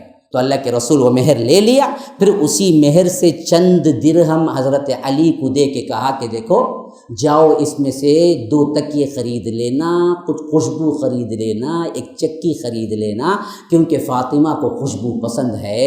تو اسی سے بدبخت بعض لوگ بولتے ہیں اللہ کے رسول نے فاطمہ کو جہیز دیا۔ اللہ کی قسم ایک کوڑی بھی نہیں دیا، وہ حضرت علی کا مہر تھا، مہر میں سے کہا کہ جا کے فاطمہ کو یہ چیزیں لے آؤ۔ آج غلط طور پر اطلاع دے کے لوگ جو کہتے ہیں کہ اللہ کے رسول نے دیا جہیز، اس واسطے بیٹی کے باپ کو اوسط درجے کا کیا ضرورت ہے وہ چیزیں دینا کہتے ہیں، کیا جی ضرورت ہے؟ کیا بھی نہیں مولوی صاحب، ایک واشنگ مشین، ایک بیڈ، ایک ٹی وی، ایک کیا تبھی ایک چھوٹی موٹی نہیں آئی سو بائک، نہیں تو کار دیے تو بہت اچھا رنگا، ہاں کار دیے تو بہت اچھا رنگا، کیا تبھی ایک بائک دیے تو بھی پرواہ نہیں۔ کیا فاطمہ کا مہر کہاں دیا جی اللہ کے رسول نے؟ مہر میں سے دیا، جہیز الگ نہیں دیا۔ جو بھی منگتے ہیں نا ان کو بولنا اچھا بھائی تم نہ ایک دے تم پلنگ بھی دے تم، واشنگ مشین بھی دے تم، ایک ٹی وی بھی دے ڈالتا ہوں، ایک تمہارے واسطے ایک بائک بھی دے ڈالتا ہوں، لیکن اتنا بولو پہلے تمہیں مہر کتنا دیتے میری بیٹی کا؟ ہاں مہر 10 نہیں جی 5 لاکھ دیے تو شادی کروں گا، میری بیٹی 5 لاکھ مہر میری بیٹی دیے تو کر دو۔ اچھا بھائی جان دے تم، ہاں اب 5 لاکھ لاکھ کو دے لو جی 50,000 جا کو کیا کرو، اب تمہیں ایک پلنگ لے لو، ٹی وی لے لو، واشنگ مشین لے لو، بچت پیسہ رہا تو سائیکل کی بائک کی کیا آتی وہ لے لو، لے کو آ جاؤ بولو۔ یہ اللہ کے رسول نے کیا تھا، مہر لے کے مہر سے دیا تھا علی کو کہ جاؤ یہ فاطمہ کو یہ چیزیں پسند ہیں لے آؤ، ورنہ جہیز میں ایک پیسہ بھی نہیں تھی۔ یہ معاشرتی بیماری ہے سماج کے اندر ہمارے، صرف اس کی اصلاح ہو جائے تو سینکڑوں گھرانے کی اصلاح ہو جائے گی، سینکڑوں معاملات ہمارے سدھر جائیں گے، معاشی اعتبار سے ہماری جو تنگیاں ہیں وہ دور ہو جائیں گی۔ لیکن ہمارا مسئلہ کیا ہے جی؟ ہم عمل نہیں کرتے، اللہ اور اس کے رسول کی بتائی ہوئی باتوں تک اپنے آپ کو محدود نہیں کرتے۔ اس وقت ہمیں یاد آتا نہیں مولوی صاحب نانی کی خواہش، وہ یہ دادی کی خواہش، پوری زندگی ایک چالا کو نہیں دیا رہا نانی دادی کو، شادی کے ٹائم پر فقط ان کی خواہش کا احترام یاد آتا، وہ نانی کی خواہش ایسا نہیں کرے تو انہوں ناراض ہو جائیں گے، ہو جاتے ہی اتنے زمانے میں ناراض ہو کو کریں گے بھی کیا، تمہیں ہنی مون چل جاؤ شادی کر لے کو مسئلہ ختم ہو جاتا ہے۔ ہاں مسئلہ تو تمہارا ہے نا جی، دادا نانی کا نہیں نا، شادی کر کو تمہیں نہ خوش ہونا، مسئلہ ختم۔ معاشرے میں اس طرح سدھار لاؤ بھائی، سدھار لاؤ، سماج ایسے بناؤ، تب جا کے ہمارے اندر کی یہ خرابیاں دور ہوں گی۔ بسم اللہ الرحمن الرحیم۔ مرکز السلام لنشر الاسلام، مرکز اور مسجد کا تعمیری کام اختتام پذیر ہونے والا ہے، الحمدللہ۔ میں نے الحمدللہ اللہ کے فضل و کرم سے معائنہ کیا اس کام کا، اس مرکز کو میں پہنچا اور جو کچھ بھی کام وہاں پر چل رہا ہے اور جو باقی ہے اس کا میں نے مشاہدہ کیا، تو تقریباً کام الحمدللہ مکمل ہونے کے قریب ہے، اور باقی جو کام جو ابھی باقی ہیں وہ انٹیریئر کا کام ہے، اور اسی طرح لفٹ کا کام باقی ہے، اور اسی طرح ٹائلس وغیرہ جو ہے ڈالنے کا جو کام ابھی چل رہا ہے اس کی تکمیل ہونی باقی ہے۔ ذمہ داروں سے یہ بات سامنے آئی کہ ابھی تقریباً 45 لاکھ کی ضرورت ہے پوری طرح اس مرکز اور مسجد کی تکمیل کے لیے، تو جن حضرات نے بھی تعاون کیا ہے الحمدللہ اللہ تعالیٰ کے ہاں وہ ضرور اجر پائیں گے، جس طرح محمد رسول اللہ صلی اللہ علیہ وسلم کی بشارت ہے، من بنا للہ مسجدا بنى اللہ لہ بیتا فی الجنہ، جو اللہ کے لیے مسجد کی تعمیر کیا اللہ تعالیٰ اس کے لیے جنت میں ایک محل اللہ تعمیر کرتے ہیں۔ تو ہم گزارش کرتے ہیں ان لوگوں سے جو ابھی اس کار خیر میں ابھی تعاون نہیں کیا ہے یا تعاون کا ارادہ جو بنائے رکھے ہیں کہ جلد سے جلد اس معاملے میں آپ آگے بڑھیں اور اس کار خیر کو آپ تکمیل تک پہنچانے کے لیے اس میں آپ تعاون کریں۔ جنہوں نے بھی اس کار خیر میں کسی بھی اعتبار سے تعاون کیا ہے اللہ تعالیٰ ان کو اجر سے محروم نہ فرمائے، اللہ تعالیٰ ان کو اجر عظیم سے نوازے اور رسول اللہ صلی اللہ علیہ وسلم کی بشارت جنت میں محل جو ان کے لیے تعمیر کیا جائے گا، اللہ تعالیٰ ان میں آپ کو بھی اللہ شامل فرمائے۔ اچھا، دوسرے کنڈیشن پہ آؤ، سورہ حجرات میں اگلا جو حکم ملتا ہے معاشرتی اعتبار سے وہ کیا ہے؟ یا ایھا الذین آمنوا ان جاءکم فاسق بنبأ فتبینوا۔ دیکھو اے ایمان لانے والو، سنو تمہارا معاشرہ کیسے ہونا چاہیے۔ اگر کوئی فاسق تمہارے پاس کوئی خبر لے آئے تو بغیر تحقیق کے قبول نہ کیا کرو، فتبینوا، کہ تحقیق کر لیا کرو کہ خبر صحیح ہے یا غلط۔ یہ اعتبار سے بھی بہت اہم ترین شے ہے معاشرتی اعتبار سے آج کے زمانے میں۔ کوئی کسی نے اڑایا، انہیں وہاں سے اڑایا، انہیں وہاں سے اڑایا، ہوا کچھ بھی نہیں ہوا، پر اڑا تو پرندہ اڑا بولتے نا، ویسا معاملہ۔ واٹس ایپ، فیس بک، میڈیا، اس کے ذریعے سے، اور اسی طرح اس کے علاوہ زبانی جو کچھ بھی کیا ہیں خبریں آتی ہیں، ہمیں کیا کرتے، سنتے ہی اسے بولتے معلوم کیا جی، معلوم کیا جی، انہیں وہاں گرا کرتے منڈا پھٹ گا اس کا۔ دوسرا سننے والا، منڈا نہیں جی، پیراں گرا، ہڈیاں پسلاں ایک ہو گئے، انہیں گر کو کچھ بھی چھوا نہیں اسے، خالی گر کو اٹھ کو چلے گا گھر کو۔ انہیں جا کے تو یہ بولا، انہیں آگے چل کو وہ بولا، ابھی آگے چل کو کیا بولتا، انہیں ایڈمٹ ہو کو کیا ہے ڈاکٹر بولا رہا، ٹائم دیتا رہا تھا تیسرا آدمی۔ سنتے ہی دوسرے کو بولنا، اللہ کے رسول صلی اللہ علیہ وسلم نے فرمایا بغیر تحقیق کے سنتے ہی بول دینا، فإن اکذب الحدیث، فرمایا کہ سب سے بڑی جھوٹی بات ہے۔ ہاں، سنی سنائی باتوں کو پھیلانا سب سے بڑی جھوٹی بات ہے، بدگمانی کو پھیلانا سب سے بڑی جھوٹی بات ہے۔ کوئی بھی معاشرتی اعتبار سے تمہارے پاس نیوز آئی تو تمہارے اوپر یہ ضروری ہے کہ تم کو پھیلانا ہے تو تحقیق کرو، نہیں تو خاموش بیٹھ جاؤ، فارورڈ نہ کرو۔ فری فارورڈنگ بول کے کیا کرتا ہے، انہیں 100 گروپوں کو بھیجتا، خالی بیٹھ جاؤ یہاں سے۔ اللہ تعالیٰ اسے توفیق دینا، اسے کیسا تبھی، کون سے، وہ واٹس ایپ والے کو ایک میسیج کو 100 روپے رکھ ڈالنا انہیں۔ اللہ بول کو کیا ہے، ذرا چین کا، ہمارے پاس سکون کا ٹائم ملے گا، خالی ٹنگ ٹنگ ٹنگ، اس کے واسطے میں رکھتا نہیں، ٹونیچ رکھتا نہیں، بھجلے چھپکے نہیں، فری نہ، کیا کریں گے، کام ہی نہیں۔ دوسرا 24 آورس میں ہمارے نوجوانوں کو نکالا جائے تو کم از کم 10 آور تو واٹس ایپ میں رہتے ہو لوگ۔ ہاں، بعض لوگ ٹوائلٹ کو بھی لے جاتے، موبائل بھی کیا ہونا کہتے ان کو، ٹوائلٹ میں ہیڈ فون ہونا کہتے، کیا رے کرتا کہتے، وہاں بیٹھ کر میوزک سنتا کہتے، مزہ آتا کہتے، اسے معلوم نہیں ایئر کنڈیشن روم سمجھ گیا کہ کیا ہے کہ۔ ہاں، عجیب حالت، خصلتیں ہی خراب ہو گئی۔ کئی مساجد میں دیکھو لکھا ہوا ہوگا ٹوائلٹ میں سگریٹ پینا سخت منع ہے، کئی کو بے وقوف جا کے ہاتھ بیٹھ کو پیتا۔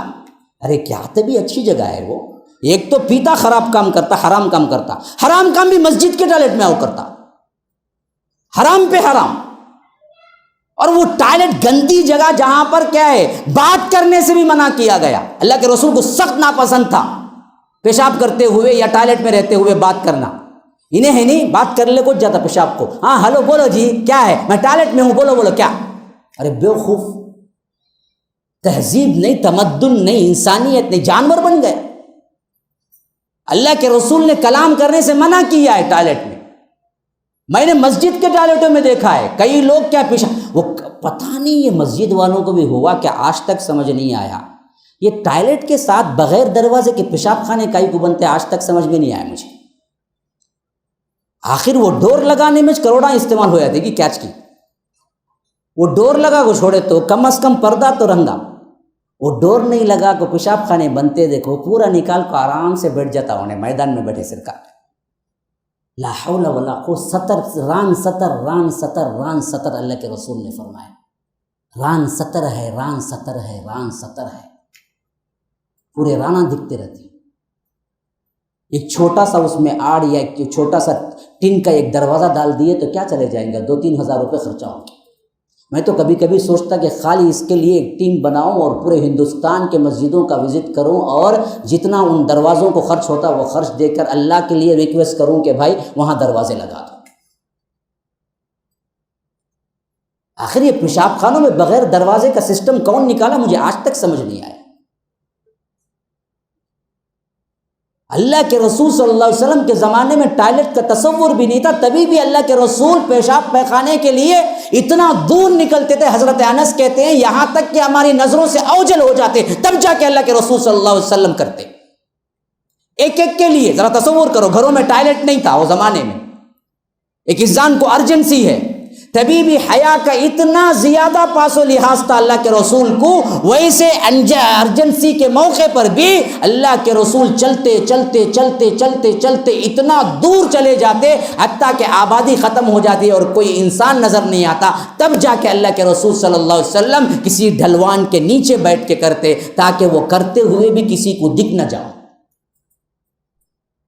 معلوم ہے آپ کو بخاری کی حدیث اور اسی طرح ترمذی کی روایت کے اندر یہ حدیث یہاں تک آئی ہے کہ ایک مرتبہ سفر میں تھے اللہ کے رسول صلی اللہ علیہ وسلم اور اللہ کے رسول کو قضاء حاجت پیش آ گئی تو اللہ کے رسول آگے بڑھتے گئے. حضرت جابر شاید ہیں ساتھ میں، جن سے کہا کہ جابر تم مجھے کیا ہے پانی کا لوٹا لے آؤ ساتھ میں. پھر اس کے بعد اللہ کے رسول آگے بڑھتے گئے یہاں تک کہ بالکل میدان سامنے آ گیا. لیکن اللہ کے رسول چاہتے تھے کہ کوئی اونٹ ہو، کوئی پردہ ہو یا کوئی ڈھلوان ہو، لیکن وہ پورا کا پورا صحرا تھا، اس واسطے کوئی ڈھلوان نظر نہیں آ رہا تھا اور صرف ادھر ایک کنارے ایک درخت تھا، ادھر ایک کنارے ایک درخت تھا. تو اللہ کے رسول نے جا کے درخت سے کہا کہ اے درخت اللہ کے حکم سے میرے ساتھ چل. تو حضرت جابر کہتے ہیں کہ جیسا اون کی آپ مہار پکڑ کے کھینچتے ہیں تو اون چل کے آتا ہے، اسی طرح وہ درخت چل کے آنے لگا اللہ کے رسول کے ساتھ.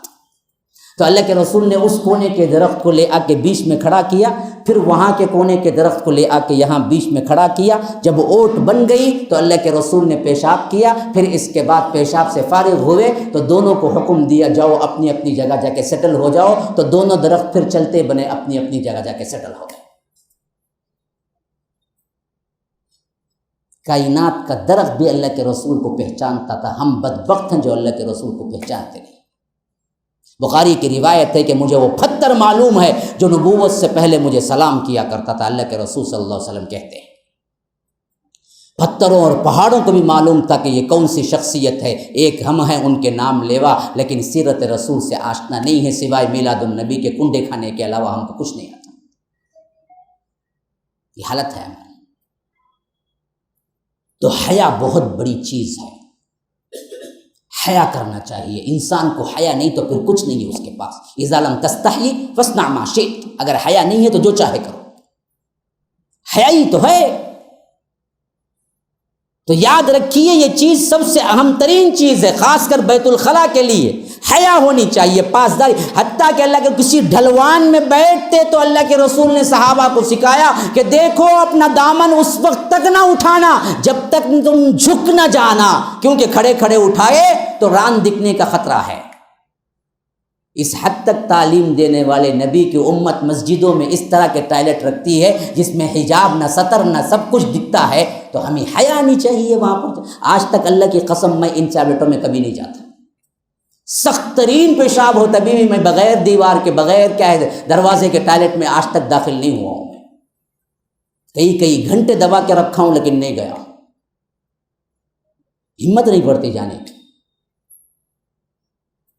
دروازہ ہو تو جاؤ. یہ حیا ہے، پاسداری ہونی چاہیے، یہ پاک بازی، یہ طہارت ہونی چاہیے. ہمارے پاس اس کا کوئی اہتمام نہیں. کہ غرض کے میں بتا رہا تھا معاشرتی برائی میں سب سے اہم ترین ہدایت رب نے فرمایا کہ یہ کہ خبروں کو تحقیق کر لیا کرو. ان جاکم فاسق بنبأ فتبینوا، کوئی خبر بھی لائے اس خبر کو تحقیق کر لیا کرو، بغیر تحقیق کے دوسروں کو نہ پہنچایا کرو. اس سے کیا ہوگا؟ ان تصیبوا قوما بجہالہ، کہ مصیبت پہنچے گی بغیر نادانی کی حیثیت سے. کسی کو کچھ کہہ دو گے، کسی کو کوئی خبر چلے جائے گی، اس سے تم مصیبت میں پہنچاؤ گے، پھر اس کے بعد تم ندامت اختیار کرو گے تو ہمارے لیے ذلت بنے گی. ہاں ایک مرتبہ صبح سویرے صبر کر رہا تھا کہ مجھے میسیج آیا. ہاں مدینے کے امام جو ہیں ان کا انتقال ہو گیا ہے. اللہ اکبر. میں نے سوچا کہ وہ جوان امام تھے، ان کا نام میں اب بھول رہا ہوں. میں گوگل میں گیا، دیکھا، سرچ کیا، انہوں نے وہاں پر فجر کی نماز پڑھائی ہے. غمزدہ بیٹھا ہوا تھا. اسی 1 گھنٹے کے بعد انہی کا میسج آ رہا ہے معاف کرنا غلطی سے سینڈ ہو گیا، امام نہیں امام کے ابا کا انتقال ہو گیا۔ کون جی بولا تم نے اتنا جلدی بھیجو؟ آتے ہی بھیجنا فریضہ تھا کیا؟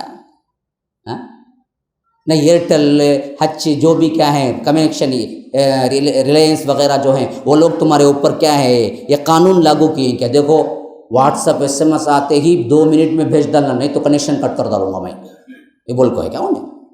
پھر کئی کو بھیجتے بیٹھے بیٹھے، کون سا میسج بھی آیا فارورڈ کیوں کرتے ہو بھائی؟ سچی خبر معلوم ہے تو کرو، نہیں تو خاموش بیٹھو۔ اسی طرح کوئی خبر لے آ کے سنا رہا ہے، دشمنی نبھا رہا ہے، کوئی دوست کے بارے میں غلط کہہ رہا ہے، فوراً غصہ ہو گیا، اچھا انہیں ایسا بولا کہ کیا کرتا ہوں دیکھو اسے، ارے انہیں بولا اس نہیں رے، انہیں شیطان لگا رہا ہے جھوٹ، تحقیق کر جا کے انہیں بولا یا نہیں بولا۔ اس ناحیے سے کتنی لڑائیاں ہمارے اندر ہوتی ہیں گھرانوں کے اندر، جا کے خود بخود کیا ہے جھوٹ موٹ بول دیتے کہ تمہارے خلاف ایسے بول دیں، اور وہ اتنا غصے میں آتا مرتے دم تک کبھی بھی ملاقات کر کے نہیں پوچھتا کہ بھائی تم نے اس دن ایسا کہا تھا کیا میرے بارے میں، نہیں پوچھتا، بلکہ دشمنی اندر پالتا کہ اچھا اس دن ایسا بولا، انہیں بولا تھا ہاں وہ گھر کو دیکھ لے کوئی صحیح نہیں آج بھی، ارے اسے عادت دی چپ کے گھر کو دیکھنے کی، پاپ بیچارے کو کیا ہے تمہیں گھر کو دیکھا تو سمجھ کے غلط بول دو، کیونکہ جب بدگمانی آتی ہے تو انسان اس کے بارے میں برا سوچتا ہی چلا جاتا ہے۔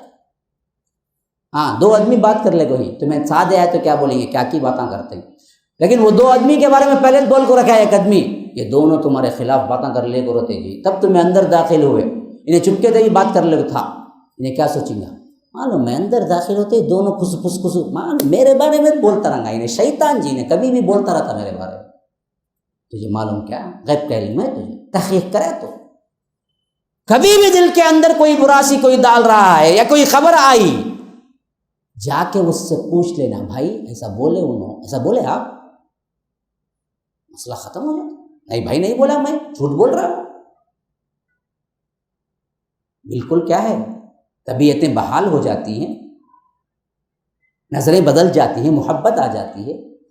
معاشرے کے اعتبار سے اللہ نے سب سے پہلے یہی حکم دیا کہ دیکھو ایک تو اللہ اور اس کے رسول کا حق جانو اور رک جاؤ، نمبر 2 ان جاءکم فاسق بنبأ فتبینوا، کوئی خبر پھیلانے سے پہلے تحقیق کر لیا کرو، ہرگز بھی نہ پھیلاؤ۔ آج کے زمانے میں تو زیادہ تر میں آپ کو میڈیا کی خبروں کے متعلق کہوں گا، اتنی جھوٹ موٹ کی آتی ہے، آپ کو فوری طور پر اپنے دوست احباب کے گروپوں میں سینڈ کرنا نہیں ہے، بلکہ آپ کو تحقیق کرنا چاہیے کہ یہ چیز سینڈ کرنے کی ہے یا نہیں ہے، پھر معلوم ہوا ہے بالکل صحیح ہے، پھر بھی ان لوگوں کو سینڈ کرنا چاہیے جو ذی علم ہے ذی عقل ہے، ہر ایک کو ہر بات کہنے کی نہیں ہوتی، صرف ان کو کہنا چاہیے جو بڑے ہیں جو سمجھ سکتے ہیں، بس مسئلہ ختم، وہاں سے کھڑا دینا چاہیے۔ یہ تو کیا ہے خبریں ہیں، ہمارا معاملہ اس حد تک آگے بڑھ گیا کہ دین میں بھی جھوٹ موٹ، میں کئی آپ کو ایسے میسج بتا سکتا ہوں جن میں کیا ہے باقاعدہ حدیث لکھ کے حوالہ نیچے ہوتا احمد بخاری مسلم، لیکن یاد رکھو نہ وہ مسلم میں ہوتی نہ احمد میں ہوتی نہ بخاری میں ہوتی، جھوٹ موٹ کا لکھتے پاس کرتے، تم تحقیق نہیں کرتے، تم پاس کرتے، تم جا کے 7 گروپوں کو پاس کرتے، پھر وہ جا کے 7، اس طرح کیا ہے پورے اس میں پھیل جاتا، حالانکہ حدیث پوری جھوٹی ہے۔ رمضان قریب آتے ہی اتنی جھوٹی احادیث شروع ہوتی، کوئی بولتا کہ دیکھو چاند کی پہلی خبر کوئی پہلے دیتا ہے تو اللہ اس کے ساری زندگی کے گناہ معاف کر دیتا ہے، وہ انہیں سنا انہیں 100 کو دیا، انہیں 100 دوسرے 100 کو، انہیں 100 دوسرے 1000 کو، حالانکہ ایسی کوئی حدیث ہی نہیں ہے چاند کی خبر دینے سے گناہ معاف ہوتے ہیں، جھوٹی حدیث ہے، لیکن رمضان کے مہینے میں سب مشہور کرتے پھرتے۔ کتنی دین کی باتیں جھوٹی ہیں جو صرف کیا ہیں اڑی اڑائی ہیں، آپ بھی کیا کرتے ہیں دوسروں کو سینڈ کرتے ہیں، ثواب۔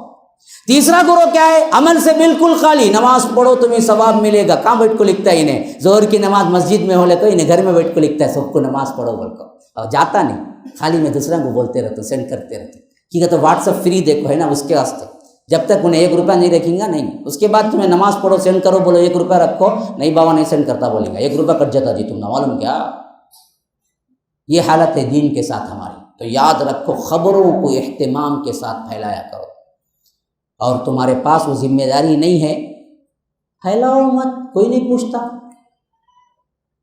تم کو کون آپ کے اوپر یہ تکلیف دیا ہے کہ تمہیں واٹس ایپ میں یا جو بھی خبر آتی ہے اس کو تم کو پھیلانا ہی ہے؟ کوئی ضرورت نہیں، میسیجز مت بھیجا کرو، کیا ضرورت ہے؟ کیوں خواہ گناہ میں پڑتے ہو؟ تیسری بات فرمایا،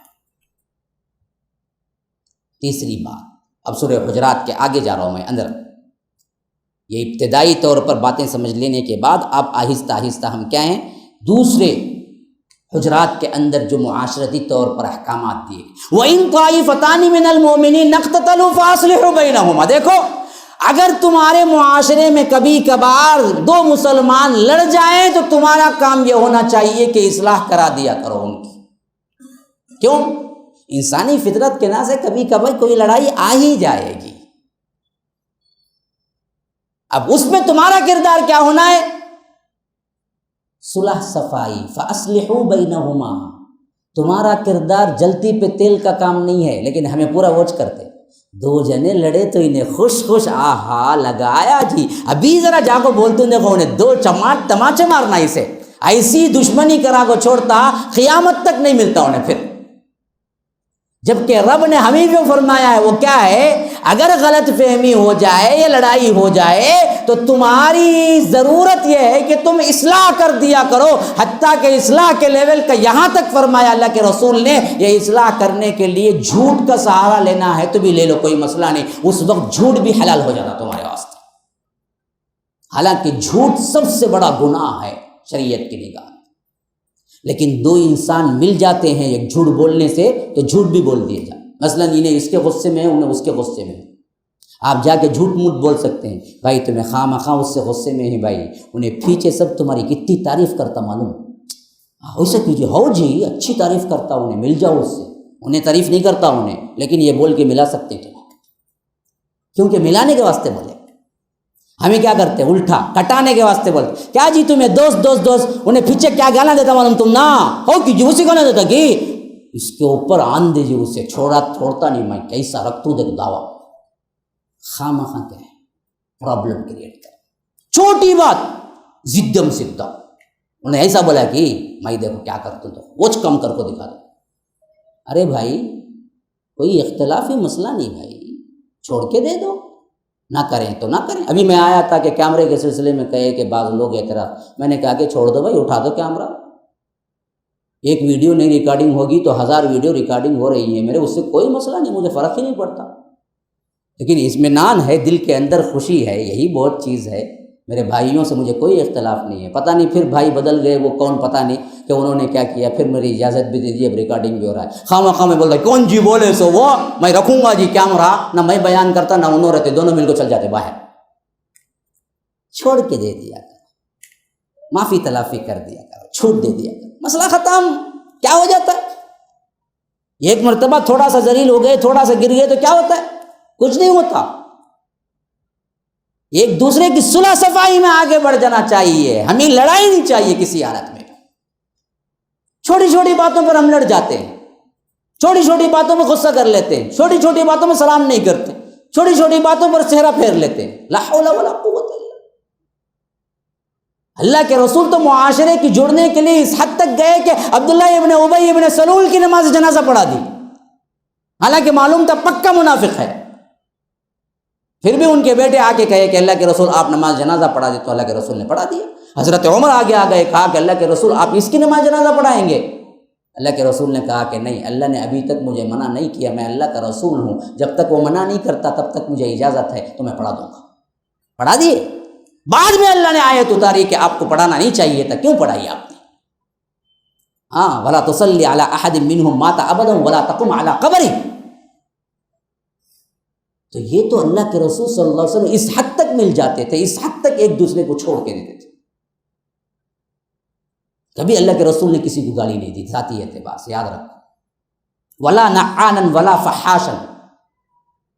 صحابہ روایت کرتے ہیں اللہ کے رسول نے کبھی کسی پہ لعنت نہیں تھی، کبھی کسی سے فحش گوئی سے استعمال نہیں کیا لفظ، کوئی بھی مرحلہ۔ حضرت انس کہتے ہیں کہ میں نے 10 سال اللہ کے رسول صلی اللہ علیہ وسلم کی خدمت کی، 1-2 سال نہیں، 10 سال خادم رہا، خادم نوکر، لیکن پورے 10 سالوں میں نے نبی سے کبھی یہ نہیں سنا کہ کسی کام کو لے کے اللہ کے رسول نے یہ پوچھا ہو کہ یہ تم نے کیوں نہیں کیا اور یہ تم نے کیوں کیا. اللہ کے رسول نے کبھی نہیں پوچھا مجھ سے.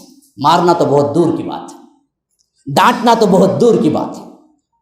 پورے 10 سال میں اللہ کے رسول نے حضرت انس سے اتنا تک نہیں پوچھا کہ فلاں کام کیوں نہیں کیا، میں نے کہا تھا نا، اتنا تک بھی نہیں پوچھا اللہ کے رسول صلی اللہ علیہ وسلم. یہ تربیت تھی، یہ معاشرہ تھا، یہ معافی تلافیاں ہوتی تھی.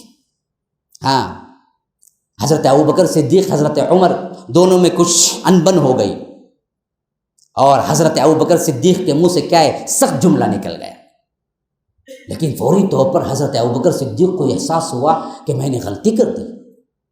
تو حضرت عمر سے کہا کہ دیکھو میں نے تمہیں کیا سخت جملہ کہہ دیا، مجھے معاف کر دو.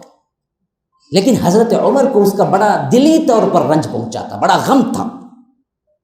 تو انہوں نے کیا کیا کہ اپنے گھر کا دروازہ بند کر کے بیٹھ گئے، یعنی معاف کر دیا نہیں کہا. تو ادھر اللہ کے رسول صلی اللہ علیہ وسلم کے پاس صدیق اکبر گئے ایک شکایت کرنے کے لیے، اور اس سے پہلے ان کو احساس ہوا حضرت عمر کو کہ میں ابو بکر کو معاف نہیں کر کے بہت بڑی غلطی کی ہے. وہ ڈھونڈتے ڈھونڈتے ابو بکر صدیق کے گھر گئے تو وہاں نہیں تھے، تو انہوں نے سوچا کہ ضرور اللہ کے رسول کے پاس گئیں گے، وہ بھی چلنے لگے. یہاں تک کہ جب دونوں اللہ کے رسول صلی اللہ علیہ وسلم کے پاس پہنچے تو حضرت عمر وہاں پہلے پہنچ چکے تھے، اور حضرت عمر نے کہا کہ اللہ کے رسول آج ابو بکر مجھ پہ غصہ ہوئے اور سخت جملہ کہہ دیا، اور انہوں نے بعد میں معافی مانگی تو میں اتنا غم زدہ تھا کہ میں فوری طور پر اس کا جواب نہیں دے سکا. میں یہاں آیا، اتنے میں اتنی بات ہوئی تھی کہ یہاں سے صدیق اکبر کیا ہے آ رہے تھے. اللہ کے رسول صلی اللہ علیہ وسلم نے چہرہ دیکھا تو کہا کہ صدیق آج کسی سے لڑائی کر کے آئے ہیں، آج کسی سے لڑائی کر کے آئے. اپنے دوست کو اتنی اچھی طرح پہچانتے تھے اللہ کے رسول. جیسے ہی چہرہ دیکھا بغیر پوچھے کہنے لگے صدیق آج کسی سے لڑائی کر کے آئے. جب قریب آئے کہا کہ صدیق کیا ہوا؟ کہا کہ اللہ کے رسول مسئلہ یہ تھا کہ مجھے کیا ہے کوئی سخت جملہ نکل گیا اور میں چاہتا ہوں کہ عمر معاف کر دے، اور میں نے معافی مانگی اور عمر اتنے غمزدہ تھے کہ انہوں نے معاف نہیں کیا. بس یہ شکایت نہیں بلکہ یہ کہنے میں آیا ہوں. تو اللہ کے رسول کا چہرہ سرخ ہو گیا غصے سے، اور وہ حضرت عمر کی طرف غصے سے دیکھنے لگے. تو حضرت ابو بکر نلدون کی شکل میں آ گئے. کہا کہ اللہ کے رسول عمر کی خطا نہیں، عمر کی خطا نہیں، میری خطا ہے، میری خطا ہے. پھر بھی اللہ کے رسول نے کہا کہ میری وجہ سے تم ابو بکر کو معاف نہیں کرو گے عمر، کیونکہ ابو بکر وہ ہے جو مجھے ہر تکلیف میں ساتھ دیتا ہے. اتنا پیارا ہے مجھے صدیق. تو حضرت عمر رو پڑے، کہا کہ اللہ کے رسول میں نے معاف کیا، میں نے معاف کیا، میں نے معاف کیا. کیا اخوت، کیا رواداری، کیا محبتیں تھیں، کس طرح ملنساری تھی صحابہ کے اندر. کہاں گیا وہ معاشرہ، کہاں گئی وہ سوسائٹی؟ ایک دوسرے کو معاف کرنے کی طبیعتیں کہاں گئی؟ ایک دوسرے کو برداشت کرنے کی وہ طبیعتیں کہاں گئی ہماری؟ صرف سننے کے لیے رہ گئی ہیں، عمل سے خالی ہے. کیوں نہیں اپناتے ان اخلاق کو؟ خالی سنت کے مطابق نماز پڑھ لینا، روزہ رکھ لینا ہی ہے، معاشرتی عمل سنت کے مطابق نہیں کرنا ہے، گھریلو زندگی سنت کے مطابق نہیں ہونی چاہیے. کیوں نہیں عمل کر لیتے؟ حضرت ابو ذر غفاری کا واقعہ پوری صحیح سندوں کے ساتھ مذکور ہے بخاری کے اندر. کہاں غفاری قبیلے کے سب سے بڑے سردار ابو ذر غفاری، اور کہاں ایک بہت ہی کیا ہے ایسا نچلے طبقے سے جو کہ غلام کہلاتا تھا، وہاں سے حضرت بلال. ہاں، ایک مرتبہ انہوں نے صرف اتنا نکل گیا زبان سے، کیونکہ کالے تھے نا جی، حبشی تھے، تو زبان سے نکل گیا اے کالی کے بیٹے. حبشی تھے، حبشی تھے، تو زبان سے، وہ بھی کیا نیت سے نہیں، بے ساختہ نکل گیا اے کالی کلوٹی کے بیٹے. یا الفاظ تھے اے کالے. حضرت بلال کو بڑا رنج پہنچا اس سے. اللہ کے رسول صلی اللہ علیہ وسلم کے پاس شکایت کیا کہ اللہ کے رسول مجھے اس طرح کہا ہے ابو ذر نے. اللہ کے رسول کو اتنا غصہ آیا کہ جب ابو ذر آئے فرمایا کہ یا ابا ذر انک امرؤ فیک جاہلیہ، اے ابو ذر کیا ابھی تک تیرے اندر جاہلیت ہے؟ یا اللہ، کہاں جاہلیت، کہاں صرف ایک لفظ،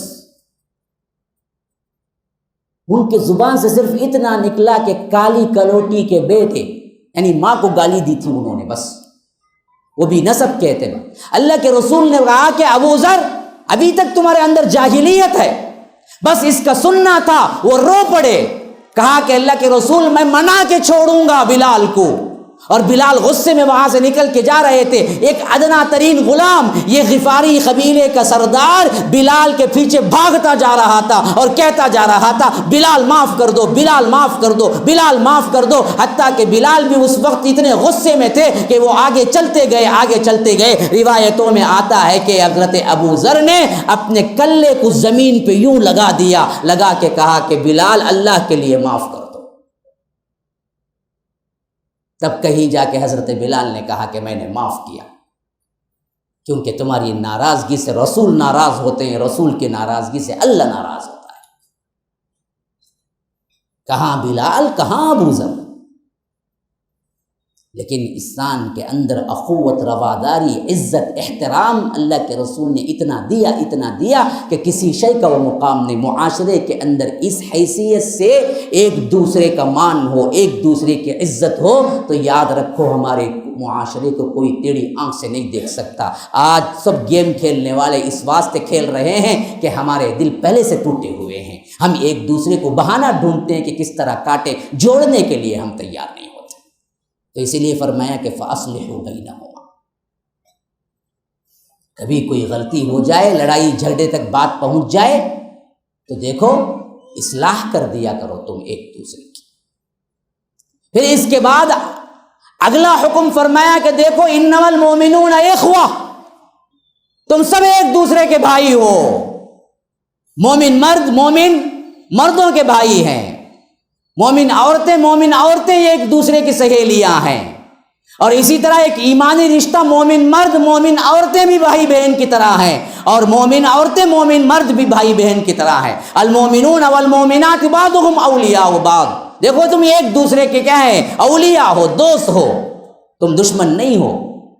دین کے معاملے میں مل کے کام کرو، اخوت رواداری سے کام کرو، تم سب ایک ہو۔ اللہ کے رسول صلی اللہ علیہ وسلم نے فرمایا کہ تم سب ایک عمارت کی طرح ہو، جس طرح ایک اینٹ دوسرے اینٹ کو مضبوط کرتی ہے، اسی طرح تم بھی کیا ہے ایک دوسرے سے مل کر کیا ہے ایک پورے کے پوری بنیاد بن سکتے ہو، تمہاری مضبوط ترین ایک دیوار ہو سکتی ہے۔ تو یاد رکھو، اس پر بھی عمل کرو۔ پھر اس کے بعد فرمایا کہ یا ایھا الذین آمنوا لا یسخر قوم من قوم عسى ان یکونوا خیرا منهم ولا نساء من نساء عسى ان یکن خیرا منهم، دیکھو اے لوگوں جو ایمان لائے ہو، ایک دوسرے کا ٹھٹا مذاق نہ اڑاؤ، عورتیں ایک دوسرے کا عورت کا مذاق نہ اڑائیں، مرد ایک دوسرے مرد کا مذاق نہ اڑائیں۔ معاشرے میں مذاق بہت بری چیز ہے، اور مذاق میں بھی وہ مذاق جو جھوٹ بول کے ہنسایا جاتا ہے اس سے بدترین چیز ہے۔ ہاں یاد رکھو، کسی کو طنز کرنا، مذاق کرنا اچھا نہیں ہے۔ مذاق صرف وہی اچھا ہے جو سنجیدہ ہوتا ہے، علمی ہوتا ہے۔ ایسا مذاق جائز ہے جس میں کسی کو کوئی تکلیف نہیں ہوتی، کسی کو حقیر کیا جا رہا ہے، کسی کو کیا ہے طنز کیا جا رہا ہے، تو وہ مذاق نہیں ہے، وہ ظلم ہے اس کے اوپر۔ آگا جی کانا، سچ میں کانا ہے وہ، لیکن آپ نے اس واسطے بولا کہ لوگ ہنسیں گے، ارے آیا دیکھو یہ کالا، 4 لوگ ہنسے، یاد رکھو یہ گناہ ہے، خواہ وہ کالا ہی کیوں نہ ہو۔ ہاں اس کے اندر وہ صفت ہو تبھی بھی مذاق نہ اڑاؤ ایک دوسرے کا، خواہ خواتین ہو خواہ مرد ہو، دونوں کے لیے فرمایا۔ اور فرمایا کہ وَلَا تَنَابَزُوا بِالْأَلْقَابِ، برے القاب سے نہ پکارو، اور اسی طرح وَلَا يَغْتَبْ بَعْضُكُمْ بَعْضًا، غیبت نہ کرو۔ أَيُحِبُّ أَحَدُكُمْ أَن يَأْكُلَ لَحْمَ أَخِيهِ مَيْتًا فَكَرِهْتُمُوهُ، غیبت کرنا اس حیثیت سے اتنا برا ہے کہ تم اپنے سگے مرے ہوئے بھائی کا گوشت کھانے کے برابر ہے۔ سگے مرے ہوئے بھائی کا گوشت کھانا پسند کرو گے؟ اگر تم کسی کی غیبت کرتے ہو تو اس کا گناہ ویسے ہی ہے جیسے سگے مرے ہوئے بھائی کا گوشت کھاتے ہو۔ یہ ہے معاشرتی طور پر چند احکامات، اس سے زیادہ کیا ہے مجھے وقت اجازت نہیں دیتا، انشاءاللہ پھر کبھی ہو تو اس کی دوسری قسم بھی میں رکھوں گا۔ ھذا وباللہ التوفیق وصلی اللہ وسلم علی نبینا محمد۔ اسأل اللہ لی ولکم ولسائر المسلمین من کل ذنب فاستغفروہ انہ هو الغفور الرحیم۔ سبحانک اللہم وبحمدک اشہد ان لا الہ الا انت استغفرک واتوب الیک۔ والسلام علیکم ورحمۃ اللہ وبرکاتہ۔